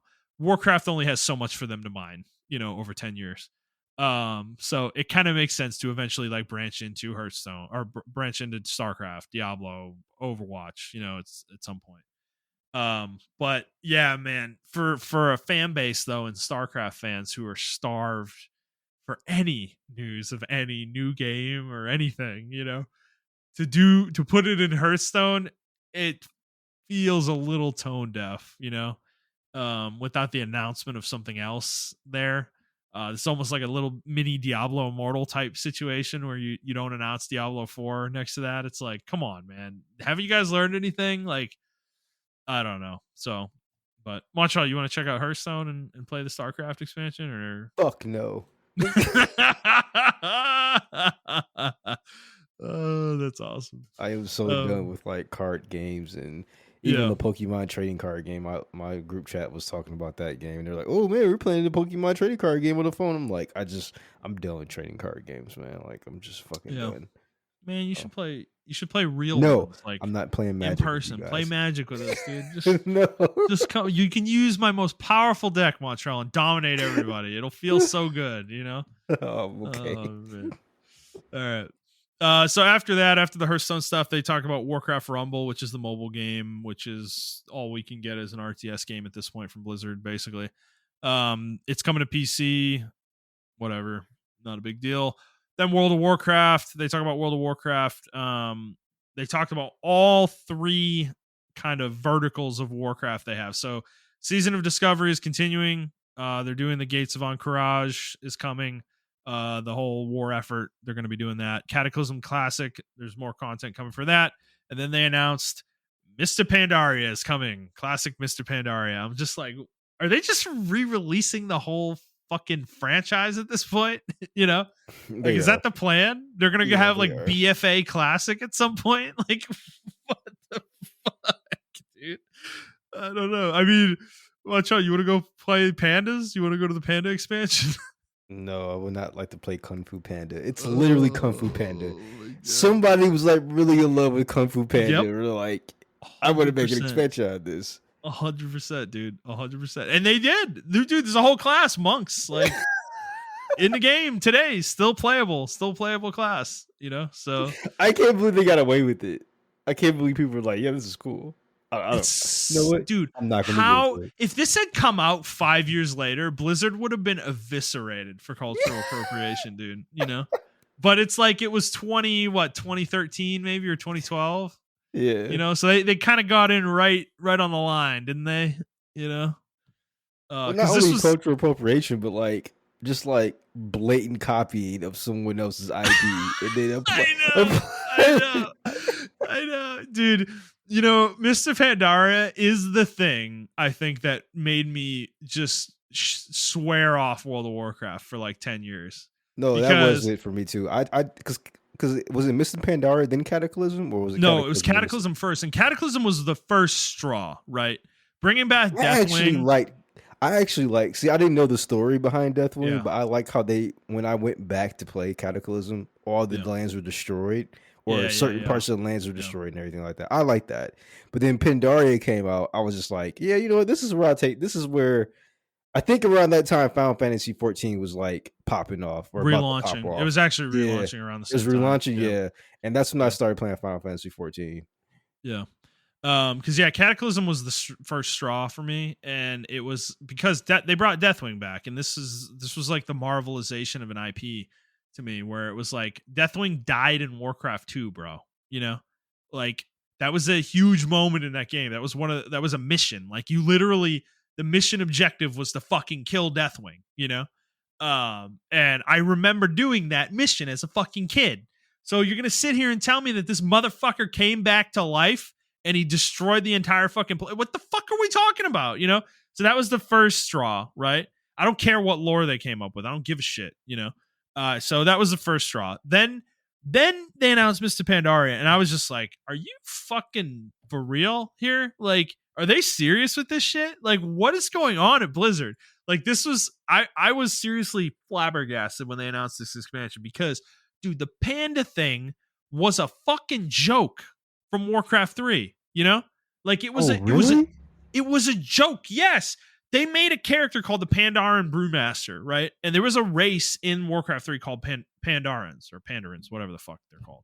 Um and but it was a joke. Like it was like a joke character, you know? Like the character, it's funny because the hero is really good in Warcraft 3, but like it was still a joke. It wasn't intended to be like a super real thing. It was like he would scream like for Pandaria, you know, or whatever, and stuff like that. It wasn't like, but there was no lore behind it, you know. It wasn't like, so when they announced this, I just was like, bro, what are we doing? Are we this out of ideas already for Warcraft? Like, I'm like, what the what? So Mr. Pandaria was it. That was the one that broke me, and I just was like, fucking I'm good. I'm good. So yeah, I don't want to play Mr. Pandaria Classic, I guess is what I'm saying. So yeah.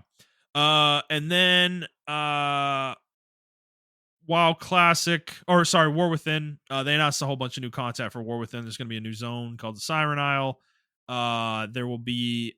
They did talk about the next major patch, which is going to be called Undermined, where you're going to go to a place called the Undermine, which is the Goblin capital city. Is going to be the Goblin capital city. It actually sounded kind of cool, because they said the city is basically split up and controlled by four different Goblin cartels, which were the Venture Co., the Blackwater Raiders, and I forget the other two, but they've all existed since the beginning of World of Warcraft, basically.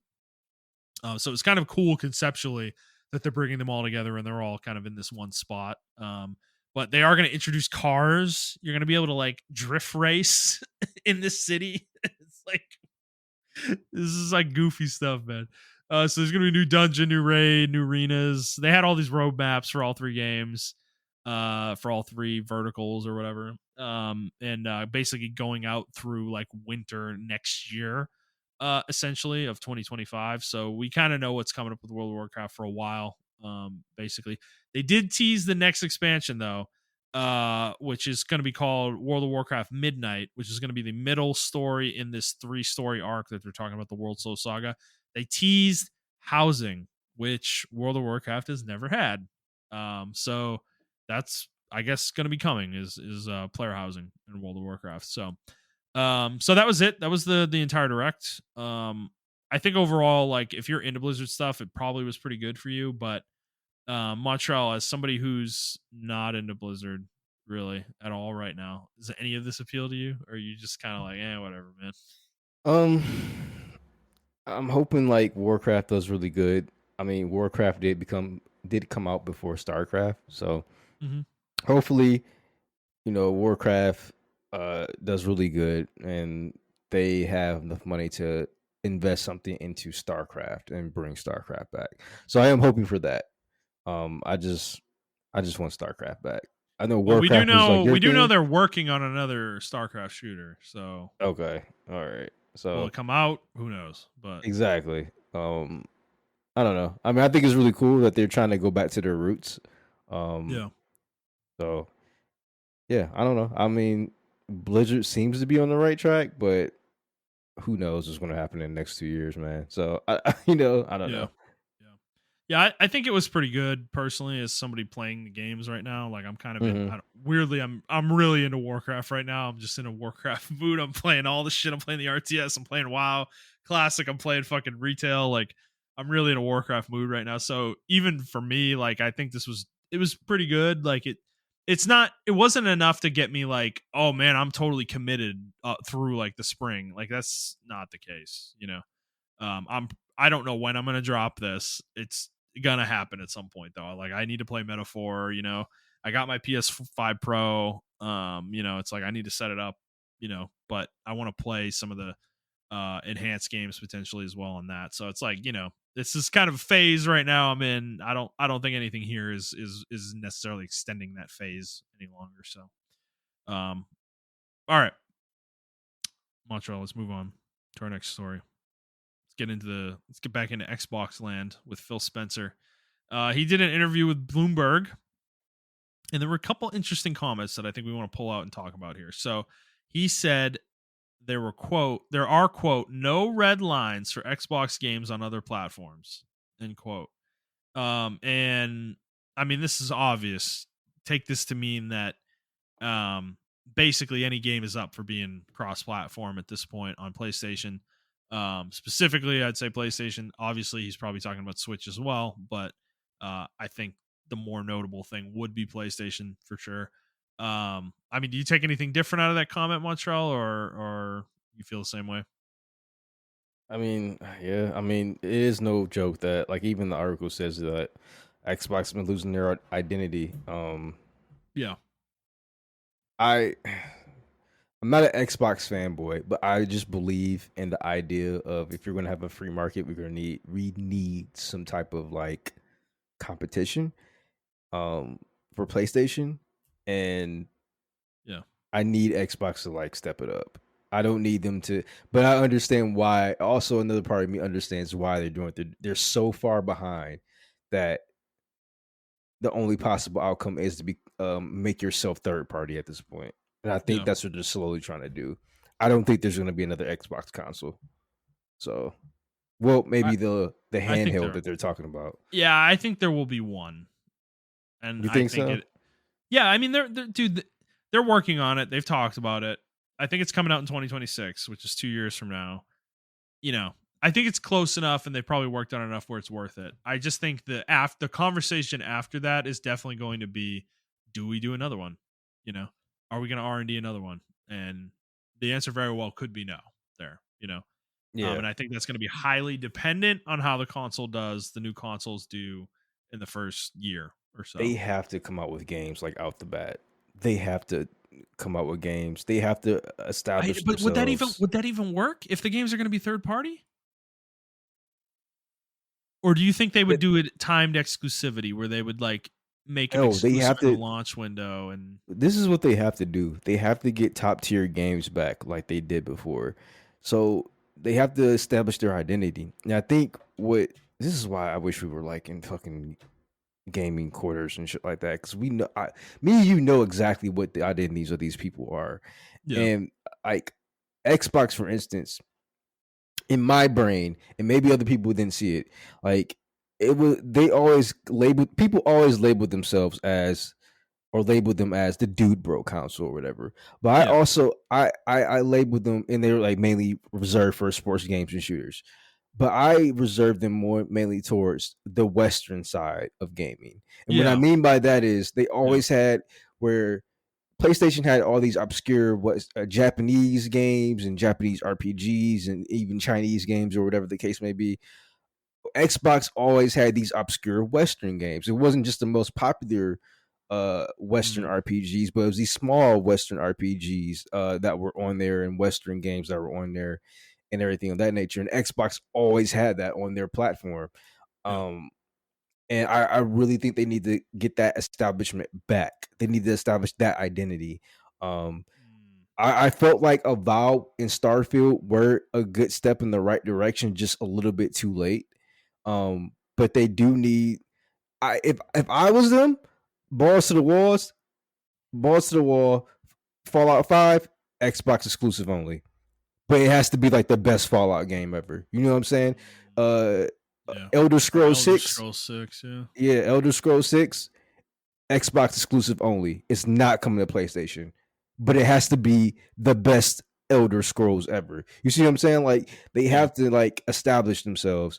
I think, which a lot of people don't talk about with Xbox. One of their biggest mistakes, in my opinion, that even they themselves don't see it to this day. Nobody actually talks about it, but I think this is the writing on the wall for them, was when they let BioWare get bought out by EA. Yeah. All their games to that point were PC and Xbox games only. Oh, yeah. That was such a huge Eh, mistake. When they let them buy, when EA bought BioWare, and then Mass Effect 3 came to PlayStation and Xbox. I think that was one of their biggest letdowns. And Wii It U, don't just. forget. You said what? I said, and Wii U, don't Oh forget my that. god. Do you remember that? If you were across the table from me, I would slap you upside the head. Hey, bro, I just had to remind you, okay? Wii U got Mass Effect 3 without getting the other two games ever. So, I mean, you're right. Yes, what a success. And the Wii U, but yeah, I feel like not only would Xbox be in a different stratosphere right now, BioWare would be in a totally different headspace at this point. Yeah.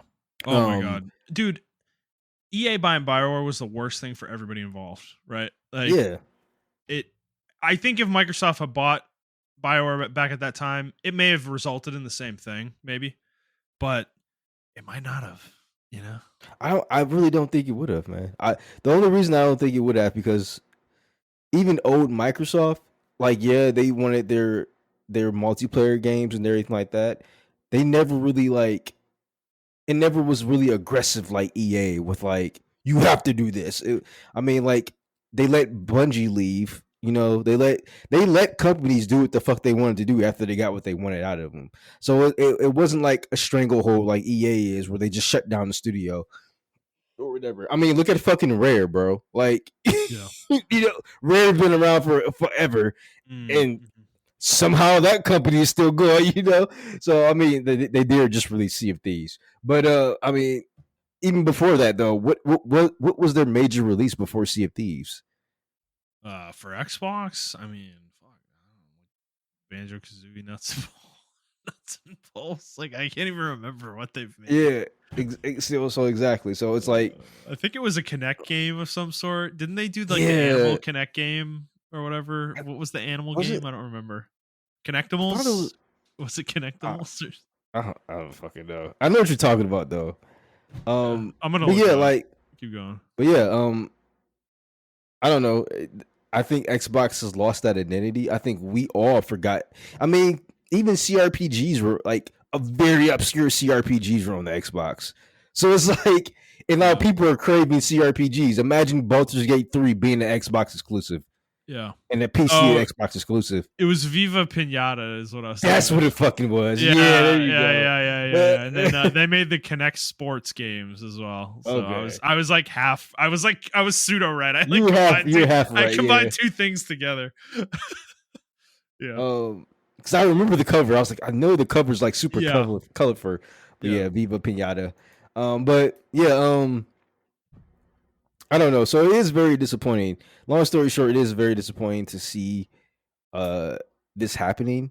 Because Yeah. like, it still feels weird when I play like Mass Effect on my PlayStation. Like I Yeah. played the Legendary Edition on my PlayStation. It was like it felt weird to me because I didn't play Mass Effect on my PlayStation. I played all 3 Mass Effects on my Xbox. Mm, Um, I did not. so yeah, I played one on Xbox and the other two on PlayStation. But yeah, and I know what that's you what mean DJ though. did. I know what you Yeah, mean. Yeah. like it feels weird to me when uh Xbox started getting like Final Fantasy IPs on their consoles. It felt Yeah. weird playing Final Yeah. Fantasy on an Xbox console. So Yeah. it's just certain things where it feels really weird to play or whatever. Um and yeah, I just feel like it's always been like Western RPGs belong on the Xbox and they need to like it's too late, but Reestablish it. Yeah. they need to reestablish that identity for themselves. And I think they even they don't know it. And like this article proves that they don't know that. Like I Yeah. honestly, I think gamers don't know it until you like bring it to their attention. Like, hey man, remember where all the Western RPGs you played at? And then people are like, oh yeah, I did play that on the fucking Xbox or PC or whatever. Yeah. And yeah, I don't know. It's just weird to me that no one kind of identifies Xbox as that console anymore.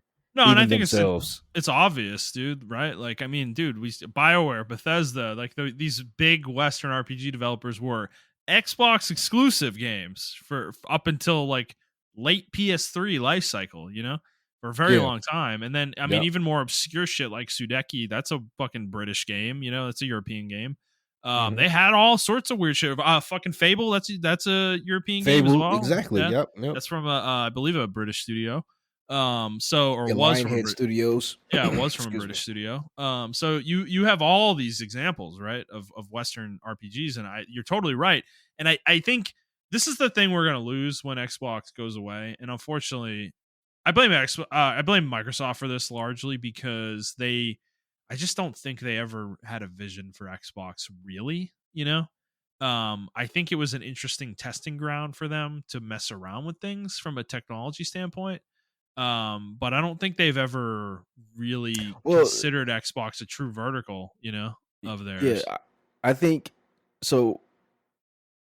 The whole goal, like if you read the whole white paper, and Bill Gates wrote an article about this long ago. I mean, you Yeah. probably can't find it anymore because like the internet's getting scrubbed as we fucking speak. But Yeah. like, Yeah. he wrote an article or somebody interviewed him. I remember, and their whole goal with Xbox is to get Microsoft in the living room. That's what their whole goal was. They wanted to get out of the office and they wanted to break into the living room, and Okay. their whole goal was to use the Xbox as that jumping off point. So to be honest with you, they met their goal. They thought Yeah. they were at their goal when they hit because like Xbox 360, right? I mean, you can do almost everything on the Xbox 360. Netflix, Spotify, or not. I don't think Spotify was like a big thing then, but like Zune or Zune. But you can Yeah. actually, I think Spotify. No, Spotify wasn't there. It was what? It was another service we were using. I know you can YouTube.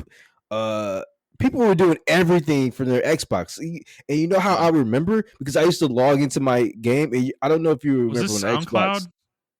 Maybe no, I don't think it was SoundCloud I either. mean, Spotify has been around since 2006, so Okay, maybe it was Spotify then. Maybe it was yeah. Spotify. I didn't have Spotify. I had Google Music and shit like that, which Okay. is no longer existed. Yeah. But so maybe it was Spotify and everything of that nature. And the only reason I remember stuff like that, because you can also play your music while you're playing the game, like the game audio, like just the audio, not the sound effects or anything. You can Mhm. replace your music Oh yeah, I with the remember that. That was with such a that. cool. That was Yeah, so cool. Yeah. it was cool, and no one does it anymore. It's kind of a lost Well, art. dude, Uh, you're explaining exactly why I think we need Xbox in the ecosystem, though, right? Like they were an innovator. Like exactly. they're a huge reason why the They industry is the way it is right now. You know, we wouldn't have parties on fucking PlayStation without Xbox. dude, like online, PlayStation just didn't like the have that online, shit. yeah, the online ecosystem in general, like the way the digital storefronts work and all this shit. Like a lot of that is because of Xbox. You know, Yeah. PlayStation followed their lead. The interconnectivity, like being on the internet, being able to play online all the time, like that's because of Xbox. Yeah. Being able to plug a fucking Ethernet cable into your console, that's because of Xbox. They were doing that first. It's like I don't. So there's a lot of things they did, and I think this is the thing, right? Is I don't want gaming to become, because it'll become very Japanese centric. It'll be Nintendo and Sony making the Yeah. hardware, Yep. it doesn't necessarily have to be American. That's not the argument here, Yeah, but that's not what we're trying to say. Yeah. I do think a Western perspective, though, in the hardware space is valuable to have as a competitor. So if Microsoft goes away permanently and hardware does go away for them, I really do hope somebody steps in and fills the gap. Because I think we need it. It's just, unfortunately, I think the problem is I really wish Microsoft would just say, fuck it, we're done, and like cancel this next generation and just call it, bro. We're done. The hardware's over. Get it over with, rather than this long, slow death, that they're doing. Yeah, I think they just want to. I think maybe they see some type of hope with it, but my thing is just like I agree with you that either just get it over with or try to pivot or something like that, or just make better fucking games. Stop being, Yeah. in my opinion, like this is where the dude bro part comes out of me, right? Stop being a fucking pussy and just make good fucking games, and then have the courage to get behind your game, stand behind your fucking games, and say. These are not exclusive. These are only on Xbox. And take the loss. You're $1 billion company. You can take that loss. You know what I'm saying? So like, just stand behind your shit. Because that's what they used to do with the old Xbox shit. And I mean, to be honest with you, their whole goal was to get into the living room, and they accomplished that in a very short time. Like all these other consoles were established IPs that people grew up with. Sega, Nintendo, Sony, everyone grew up with these even the PC. We grew up with that. Xbox came in at like the 5th generation or 6th generation, I believe. 5th or 6th, I can't remember. I get them mixed up. But they came in and they played hardball. They came out with fucking Halo. They came out with all that shit. Mass Effect, Jade Empire, or not Mass Effect was KOTOR. on KOTOR, and everything like that. And Baldur's Gate 2, like all these games they came out with, and they introduced a lot of games that were stuck on PC to the console market. So like I remember like Baldur's Gate 3 or 2 for instance was on a PC game, and then it came to console, and that's where I played it at. So it's like Neverwinter Nights on Xbox as well. Exactly, yeah. Neverwinter Nights was on Xbox as well. Yeah, it was. And so you have all these games that you introduced to people, and it's like bring that energy back. And I mean, it's harder to do that now, but it's just like you were an innovator in the space. Don't let that die. You like I understand. And so what I was trying to get with my other point was they accomplished what their mission was with 360, right? The problem is they stepped the line, the habitual line. They stepped it with the Xbox One, and they were like, "Oh, TV, and the memes, TV, sports TV." It's like this is not what you do. I understand, like it was like a conference for the console show off, right? But who's your audience? Gamers, not people sitting on the couch. You know what I'm saying? Like you can save that for like little press runs and stuff like that. Like, oh, look at the TV shit that you can do and all this other shit like that, right? But like the main shit people wanted to come for was the video games. And they turned Xbox into like a console cable box situation that no one really wanted. And it was ahead of its time. But like now that is the thing that people use their consoles for. They use it for, but we don't use it for cable anymore. Cable has kind of been phased out, but slowly coming back in kind of randomly. But like Netflix and Hulu and all this other bullshit like that or whatever. And yeah, like in my opinion, like just letting all that die. I mean, that colossal mistake and not pivoting earlier towards Xbox just being games. And they've been trying to do that. The problem is they've been trying to chase after PlayStation, and you don't need to do that. You just need to do your own lane. And I think the people that demonstrated that well was fucking Nintendo. Nintendo was like, we're done trying to compete with Xbox and PlayStation. We're gonna do our own fucking thing. And they did their own fucking thing, and they have their own ravenous, degenerate fan base. I love y'all. I mean, I'm one of y'all sometime, but like they do, right? They have their own fan base and everything of that nature. And it's carrying them. And they're like one of the biggest game companies of all time now. And yeah, so when I'm reading this article, I'm just like, I would be that one dude, bro, CEO in the conference, and like, stop being fucking pussies, make good games. Like, Yeah. just stop being pussies and make good games, or we're shutting everything down. Like, even though I don't want to do that, but like, yeah, scare their asses. Like, we're shutting everything down. No Game Pass. We'll just take the fucking loss. Start making good shit. You know, like, Yeah. um, Yeah, we're Microsoft. yeah, We don't fucking need you guys. We don't need exactly. Xbox. Fuck it. Yeah, We'll sell Activision. Fuck it. Who fucking cares, dude? exactly. Yeah, like, Yeah. I don't know. That's just in my opinion. Like reading the whole article and everything. Yeah. I do think the handheld is a good idea. I know we didn't pivot into that, but we're about to pivot into it. Yeah, we I can do get think into the it. So, hand. so just real quick, he announced, or he didn't announce. He confirmed that they're working on a handheld, but it's years away, quote unquote, is what he said. I see. That's another thing. Why the fuck is it years away? I have no idea. Like, just fucking release the shit, bro. Like, Yeah. it's so fucking annoying with these companies, bro. Like, just, and I understand these R&D and all the other bullshit like that, and it takes years and money and all that other bullshit. You're Microsoft, like, you're the biggest company on fucking planet Earth besides Apple, I believe. Like, just fucking do it, bro. Like, you can come out and you can rival the Steam Deck because more people are buying Steam Decks. Hell, I'm about to get a Steam Deck this fucking year by the end of the year. You got the fucking Switch and everything, and you got the Switch 2 coming out.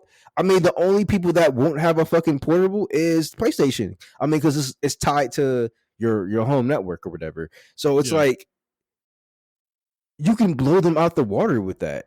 Like that can be your jumping off point.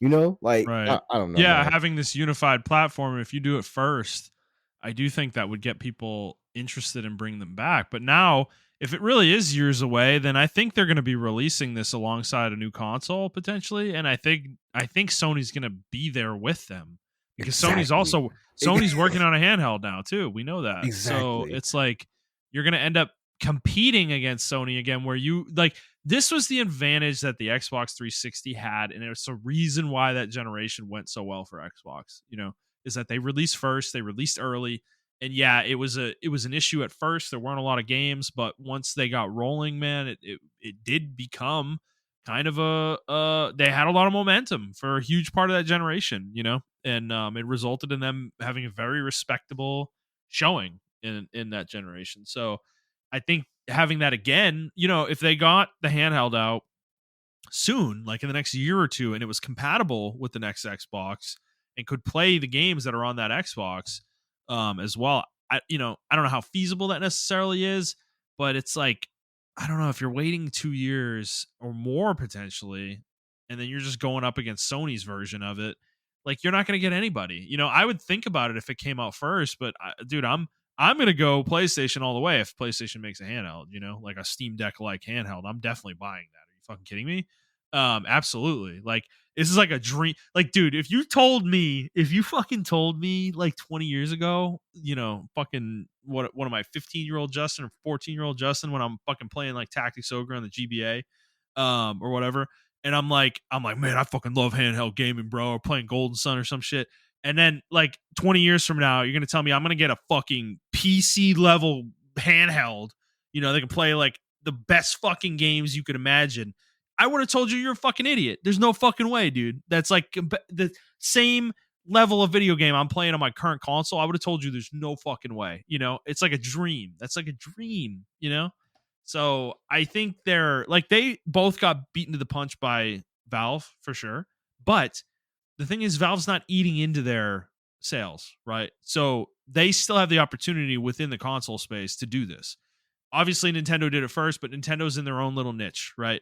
Like they're not graphically in that same space. They're not power wise in the same space as Sony and Microsoft are. So it's really just the two of them competing with each other. Whoever does it first is at an advantage. And it's like, the impetus has got to be on Xbox to be first. It's like, this is what frustrates me with them. I just feel like they don't fucking get it. Like, I don't think they're in it to win it. They never feel like they're in it to win it, You know what? I'll give them some grace.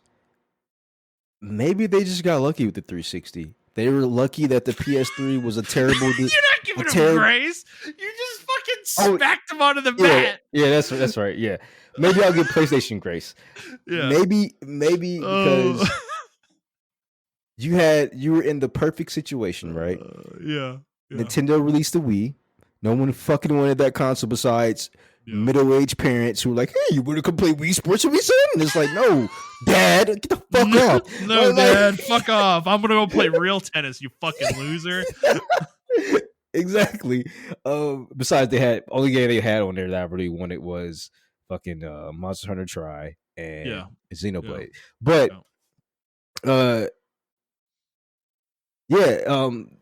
they had that, so people really didn't consider, the Wii a real console anymore, to be honest with you. We all had our 2D or 3DSs or our Nintendo DSs at the time. PlayStation was there, but a year later, on top of that, $500, $599, or is it $699? $599 out the gate, right? Yeah. For PlayStation 3? Yep. PlayStation 3. Yeah, it was PlayStation 3. $599, right? Yeah, so it's $599 out the gate. On top of that, it was harder to develop for. So you couldn't get the full raw power of the PS3 out of that shit. So that was a barrier right there for a lot of people, for the developers as well. And then when they finally did release the games on the console, it ran better on Xbox just because the hardware was more simpler to put on Xbox. So they had the perfect storm, or the perfect situation for them to capitalize. And they did. I will admit that. They capitalized very hard off that. They had the momentum of Halo coming. They released Gears 1. People were like, what the fuck? Like, oh my God. And they had all this other shit coming out that was just like blowing, Madden was still Madden back then, It was just like Call of Duty was like Call of Duty and really good on that shit. Everything was like coming together for them. Yeah. And then PlayStation eventually caught up with them, outsold them at the end. But at the end of the day, like I think even for PlayStation, that was scary. Like, whoa, for sure, dude. Yeah.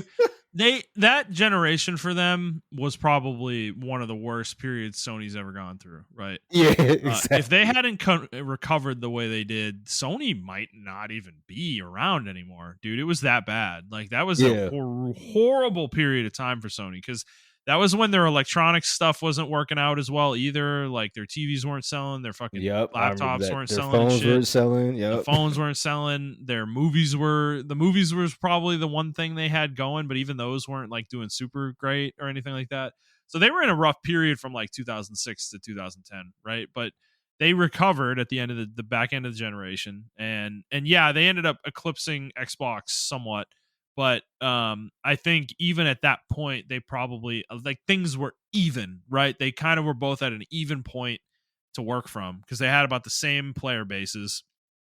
So if Xbox had come out with a stronger showing in the PS4 gen, like, we could be in a very different place right now, where we have two very equal powers, but we don't, right? They flubbed it so hard, and Sony, man, it's wild how much one moment can really define 15 years, dude. It was crazy. The reverse. It was the reverse. Sony saw the opportunity, and whoever was their marketing department, brilliant, handing the game to somebody and saying, "This is how we trade games." It's crazy. That was crazy. Whoever came up with that idea, like, is like a legend. Whoever's idea that was, bro, like, because Xbox is never gonna live it down. There's still a specter of it hanging over them at this point. It's crazy. Dude, do you know how bad that was? Like, I mean, it's funny that our consoles have that technology now, but do you know how bad that was back in the day when you couldn't even let my friend borrow my video game. You're like, Yeah. you're not gonna let me. I can't borrow 2K. Yeah, because the CD ID is tied to your fucking console. All this Yeah. technical bullshit, like 2012, Yeah. 2013 Montrell. I mean, I knew, but I didn't know. You know, like Yeah. the layman man didn't know, right? We're just like, dude, shut the fuck up. I just want to give my friend the game and let him borrow it because we were all still very social at that point in time. Wow, 2013, 2010s were very Yeah. different now. We were Yeah. still social. We were still playing on the couch with each other. Like, not like that, guys, but you know what I mean. We were still playing on the couch playing video games with each other and everything of that nature. And it's like, I mean, now we don't really do that anymore, except for like the older generation. But like, Right. yeah, like yeah, PlayStation. I remember that conference, and I remember me and DJ going absolutely ape shit. Like I was like, we can't believe they just did that. Yeah. Like, because you guys don't understand, right? Now we have all these little, you know, corporations and commercials and everything like that, and Twitter accounts. They're trying to be plugged into the culture, and they try to use the same slang and all the other shit that people Yeah. use now for business purposes and all that other shit like that. But back then, having like a corporation being plugged into like what the fuck is going on the groundwork, people like looking at the forums and stuff like that, that was revolutionary. So when someone said, here's how you handle PlayStation, like in a joking way, like Yeah. that was like monumental for, I think a lot of companies took note of that. Like, oh, we have to start being plugged into what's going on the internet. We have to start being on Reddit. We have to start being on all these sites and stuff like that. And I think that's Yeah. the jumping off point on when everyone started to actually be like, all these companies started to be on the social medias, the Reddits, the game forum boards and everything of that nature, because that was the big hot topic of the time or whatever. Like, I mean, major outlets weren't talking about it, but like if you were on the internet, that was what a lot of gamers were talking about. And Yeah. excuse me, that really solidified PlayStation as the gamers console at that point right there. Like, you couldn't take anything away from it. Yeah. Yeah. Totally. No. Yeah. I don't know. It just they're never quite there. They're never quite there. We'll see. We'll see what happens with this handheld. I'm intrigued by it for sure. This will be the first handheld Sure. that Xbox ever makes, right? So that's intriguing I on don't its want it to own. be a cloud thing. I really want it to be its own dedicated hardware. I mean, it's capable of Absolutely. doing cloud, but I really want it to 100%. be its own dedicated hardware. You know, You know, but with the success of the Portal, it is interesting that it's so successful. I think the demand for a dedicated handheld for both of these consoles is actually a lot higher than I think they probably think it is, you know. I think the Steam Deck definitely must have proved that to them yeah, because bro. Do you know how many yeah. times I want to play a game that's on my PlayStation? I just want, like, hey, I want to play something on my break right now. Yeah. Or maybe I may be at bored at work where I've gotten literally everything done. And it's like it's at the end of the day, like, 3 o'clock or something like that, and I have 2 hours left. The office is empty, and I'm just like, man, I wish I can play my Steam Deck. Like, I don't want to play my Switch. I want to play Yeah. like an actual full console gaming and like, Or Switch. Hey, bro, they're giving us X, okay, Montreal. Don't slag them too hard, I okay? mean, yeah, I know. I'm just saying. I Like, know. it I would be know. I know. cool if I can play like Dragon Age Vilgar on my PlayStation, right? But Yeah. then play it, Yeah. continue progression on my console, my little portable console. Keep playing it or whatever. Not a Yeah. Steam version, not a cloud version, but like an actual version. That's maybe like a little bit lower fidelity or whatever. But I can Yeah. carry the saves in between both. Like, that would be fucking dope. You know what I'm saying? Like, Yeah. I don't know. Yeah. Yeah. No, for sure. I I mean, that's the idea, right? Is that I Yeah. play a game on my console, I go out, I go to work, say, right, and I bring the handheld with me, and then on my lunch, I'm in my car, and I downloaded the save before I left, before I went to bed the night before, and I just load it up and I play in my car for an hour, and then when I go home, I turn it on, upload the save, and then I'm playing on my console again. Like, that's the perfect world. That's the way it needs to work. Otherwise, Exactly. it's an absolute failure. Like, there's no other way that it needs to work. It needs to be seamless. You don't even need to think about it really. Like, you just need to make sure the console's on and it automatically uploads the save. It's like Yep. it's not even something you have to trigger. You just turn it on and it does it. To me, it's like that's the experience. That's the experience I'm hoping for both of them. Because dude, how dope would that be, right? Like, I'm playing fucking Rebirth or something, and I'm playing that, and then I decide, oh, I'm gonna go lay in bed or something and play, for an hour, and I can just go do it, and I got the headphones on, and you're fucking, you're playing on a handheld. It's crazy. Obviously it's not going to look as good. Let's be frank, right? It's not Yeah, going to yeah. look I'm look not as good to worried the about console, but that that's not though. what we're expecting, right? Who Yeah. cares? That's not what we're expecting. But it's just that convenience experience. That's the whole point, right? Is like, I can play.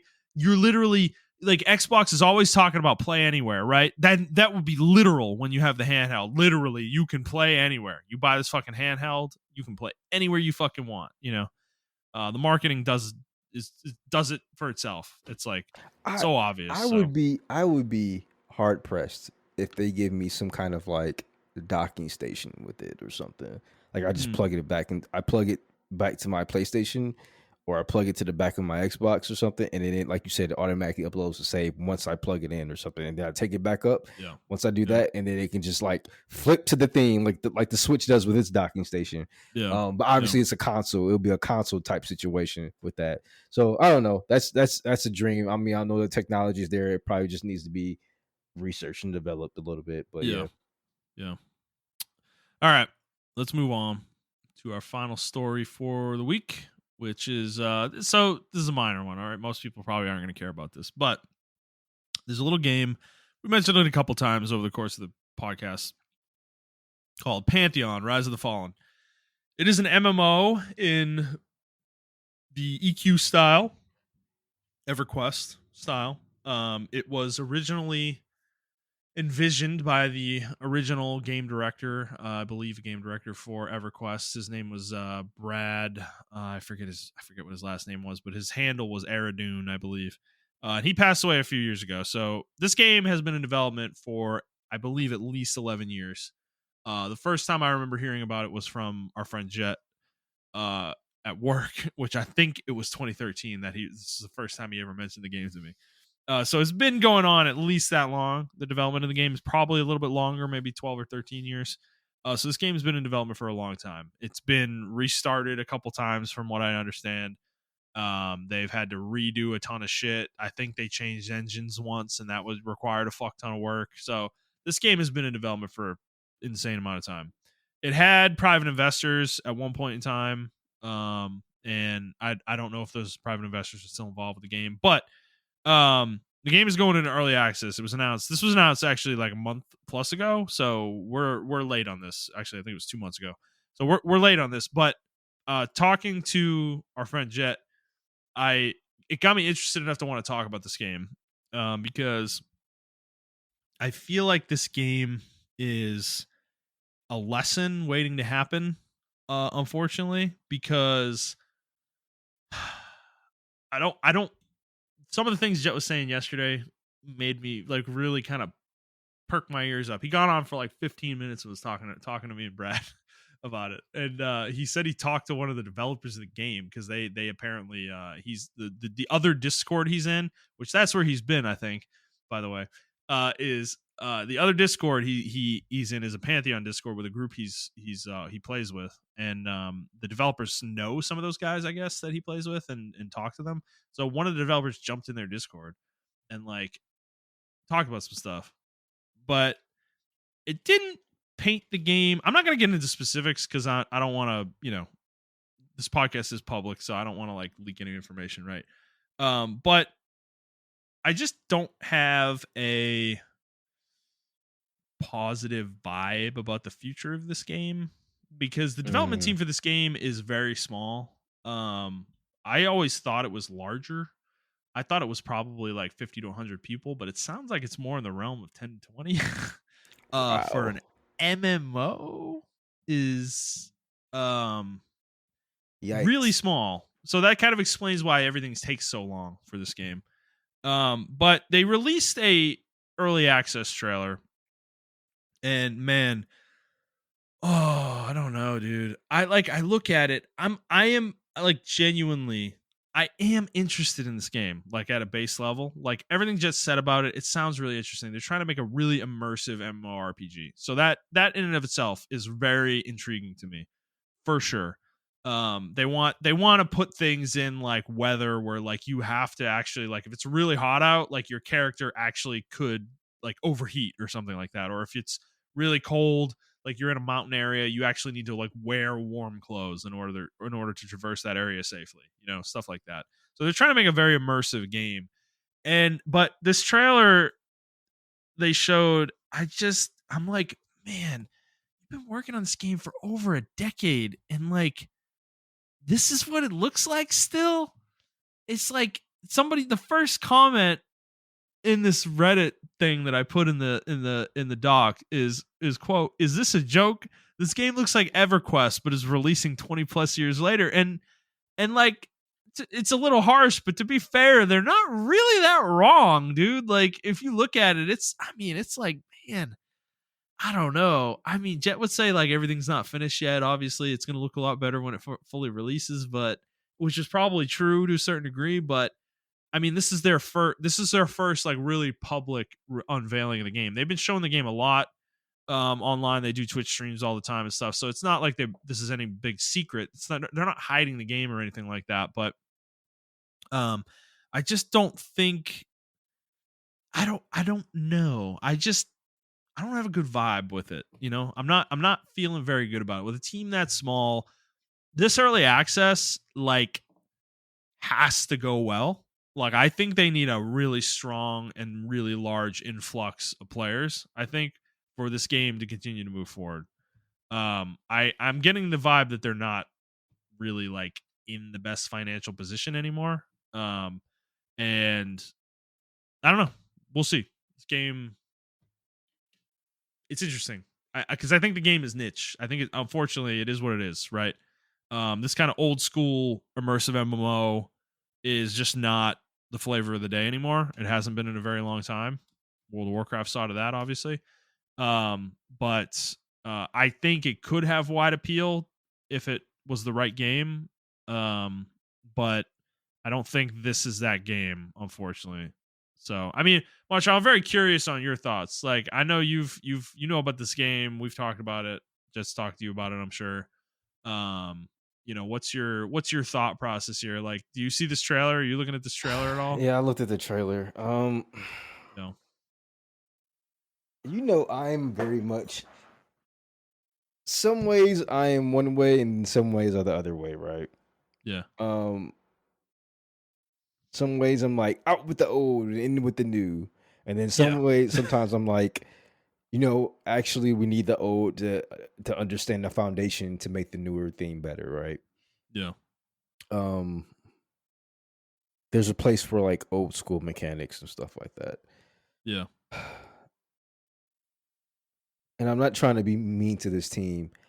I don't see the appeal for Yeah. someone who is the age that played these type of games. Yeah. What you're saying when you say, man, you would need different type of clothes to traverse certain weather, this would be super immersive. If you're walking in water, like maybe you go 2%. I actually think all that sounds really fucking cool. Like Me too. no lie. Totally. I think I actually love the idea of like a really immersive world. But when I look at the combat, I just don't give a fuck anymore. This is just EverQuest. And it's like it really is, dude.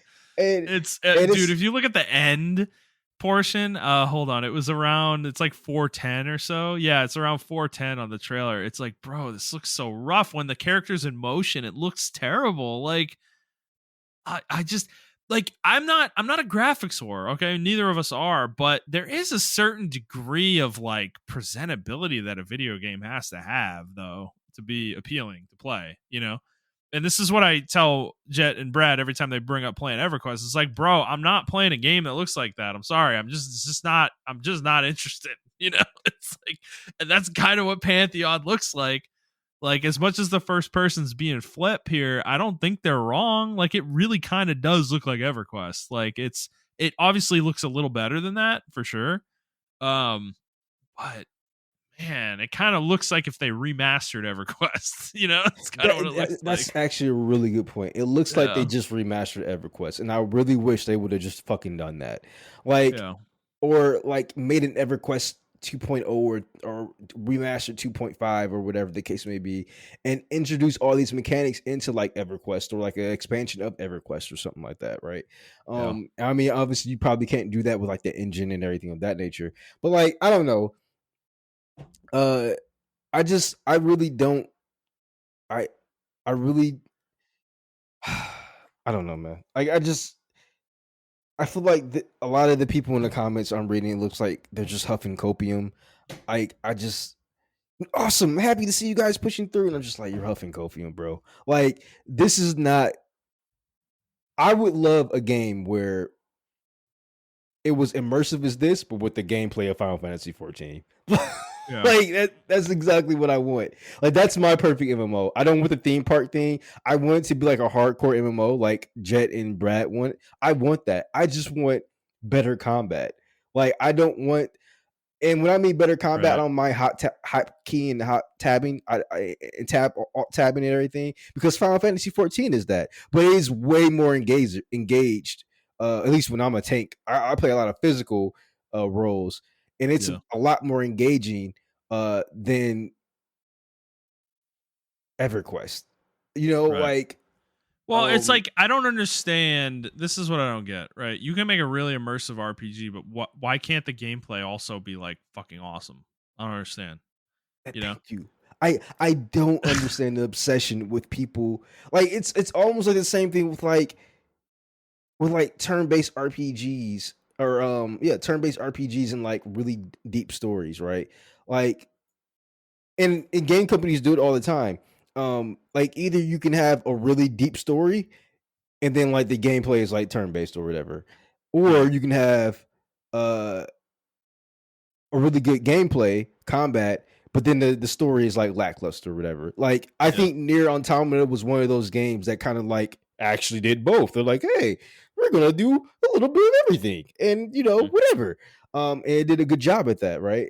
Mass Effect is another one where they actually have really good gameplay. Well, I think one's gameplay is still good, but I'll say for the sake of argument, 2 and 3's gameplay is really good, and the story matches the gameplay as well. Like the gameplay is really fucking good as well. Mhm.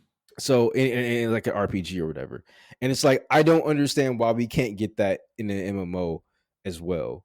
I think Terra was like one of the games that kind of came close to that, Yeah. not story Yeah. wise, but like Combat MMO. wise. Yeah. Um, and if you want to say like Final Fantasy 14, they did a really good job with gameplay and with story. I just don't think the world was immersive, in my opinion. I think it was very theme parky, and I didn't like that. That's the part I didn't like about it. I just really wish like it was really interconnected, and I had to do stuff like I had to do in Pantheon or whatever. Yeah. With Final Fantasy 14, but obviously that's not what they're going for with that audience. And Right. that audience would probably fucking hate Yeah, dude. that. And to be honest, Final Fantasy 14 is like anti-immersive in the open world. Exactly. I think the cities are actually fucking awesome. Like I think the cities are really well designed in Final Fantasy 14, but when you're out in the open world, right? Like dude, if you do a gathering profession, the gathering spots are in a very specific area in every expansion and like it's only in that area. Yeah, It's like exactly. in this like, you know, 250 square foot area. It's like, and that's it. You And, go to like and you go to the 5 nodes and they respawn. yeah, It's like, and that's what I mean. Like the gameplay and the story is really good, but the world immersion, except for like you said, the cities, right? Was like dungeons too shit. are really good. Yeah, yeah, the Yeah, dungeons is really good. Yeah, and but even I would like a little bit more explorability from the dungeons. The yeah, problem is, I think the problem true. is with the dungeon. I think the dungeons Yeah. themselves it's not the dungeons, it's the players. People play these dungeons like the back of their fucking hands, so we already know what the optimal dungeon Well, route is to go. there isn't even an optimal dungeon route. The optimal dungeon route is to aggro every single mob in the dungeon and kill them all in one pull. Like that's how Oh, you do it. cool. That's Yeah. how you do it in Final Fantasy 14, I dude. was so annoyed when they were I doing that think shit with me. I'm I like, think World of Warcraft's like that too. That's another reason I don't want to do dungeons in that game because yeah, it's like, dude, can you imagine a more unimmersive experience where you go grab 300 mobs and you AOE them all down? Like, okay, Fun. Oh Yeah, yeah, we and just killed an I actually army. yeah, Like, and I actually like when Jet was describing how I'm sorry, EverQuest was, and then even how Pantheon is, where like certain mobs spawn, people have to wait for mobs to come in. You can go deeper, but the deeper you go, the more dangerous the mobs are. There is no fucking like respawn point, or maybe they have one respawn point at the beginning of the dungeon or something like that, right? Like it yeah, makes the dungeon way more dangerous, and I actually like that. I just don't understand why the fuck we have this combat. I just really don't get it, in my yeah. opinion. And like maybe that's my I'm a millennial, but maybe that's my fucking ADHD popping the fuck off because all of us have some kind of form of ADHD at this point because of social media. But it's like Yeah, maybe that's what it is for me. But it's also like I don't know, man. It just has to. I think if you're gonna do this right, you have to be if you're going to do this style of combat, you have to bring some type of flashiness somewhere. And right now, it's not appealing to me. And like yeah, that's super bad to say. And as I always preach about, graphics, gameplay, gameplay, gameplay, fuck the graphics. But it's just like when you don't really have anything too much to offer, yeah, um, I don't know. It's yeah, I don't know how to describe it. It's just like you still have to sell the game. yeah. And then 100%.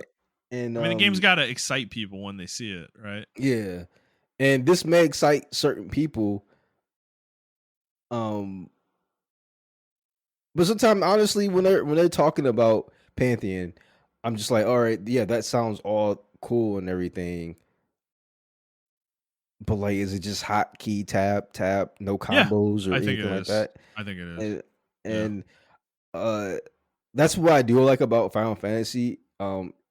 You have rotations, and then you have a lot of different rotations. Even when I'm tanking, right, I have like a lot of different rotations it's that very have to. yeah. It's really it can be really complicated in Yeah, and 14. even when you're DPSing, there are Oh yeah, rotations for certain things, and you don't want to go over. And even when yeah, you're healing, I think maybe healing may be the most simplified, but even that has certain rotations you got to do and everything like that. I love a good rotation. Like I love that shit. Like when I was playing uh Ion, I actually yeah. love the weaving. Like I thought that was like really Oh, fucking bro. cool.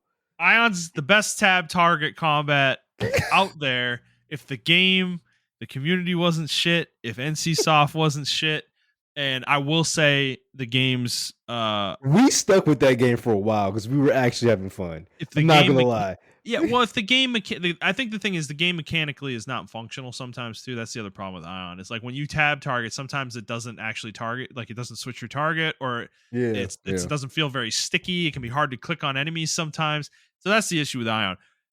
Yeah, but no, yeah, because you were with us, right? You did dungeons with us, didn't we? Yeah, Do you like guys bought me the chain thing to do pull mobs, and oh that's when we really start yeah, having fun. man. Oh my god, it was so good. Yeah, God, I'm so pissed that you guys dropped that shit, dude. Oh, makes me so upset. I was finally doing it, man. I had a group of friends playing Ion. It was a magical 3 weeks.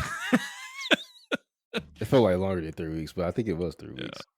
It was Yeah, literally like, like it was like 3 weeks. I think it was like 2 Januaries ago or something. Something like that. And then but I like, yeah, I remember what actually, happened because I remember that Brad like kind of was like, I don't want to play anymore. And then he wouldn't get on, so you guys wouldn't get on, and then we just never played again. It was like yeah, yeah, I think that's what it was. and I Um, I played by myself. I was still playing my assassin, and yeah, yeah, and I don't know, I I actually like that, and I actually like how the combat was more engaging. And I mean, maybe they have something like that in here, like weaving or something of that nature in here. I don't know, but just like me looking at the combat, like he's showing the archer at like 120 or 130, right? And I'm just like, that doesn't look fun. Like I'm hmm, like that, it just doesn't look fun at all for me. I don't know. Um, yeah. Well, yeah, I you think just the other thing I gotta say too here is for a game to be in development this long and to still be in what appears to be basically an alpha state, essentially is I don't know how any customer is going to approach this game and really feel confidence that they're ever going to get a fully released video game, you know? Cuz yeah, they're releasing with 6 zones, and I heard that the plan is to get to 20 or something, and I'm like, you're not even a third of the way there. You know? It's like, holy shit, how long is this game going to be in early access for? Like, Jesus Christ. So I'm like, and then also the other part about this, the early access, is there's going to be like wipes every once in a while, like every 6 months or so, or 3 to 6 months, something like that. And it's like, man, I'm not going to want to, like, I think they're asking a lot, you know, from people, from prospective players, to really stick with them through this. And yeah, it's just, I don't know how you work on something for 11 years and just, I guess starting over a couple times will do that, but um I don't know how they expect to like succeed though, you know.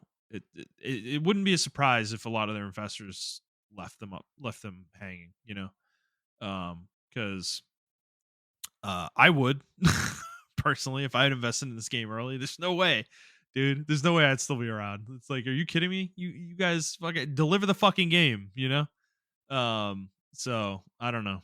I want it to succeed. I like, I know Jed has so many hopes pinned on this game, you know, and I really want this game to succeed for him, but I don't have a lot of faith in it based on what I'm seeing on the trailer and what I know, and you know, it does not seem like there's a lot of excitement for it either amongst you know, mainstream fans or even MMO fans, you know.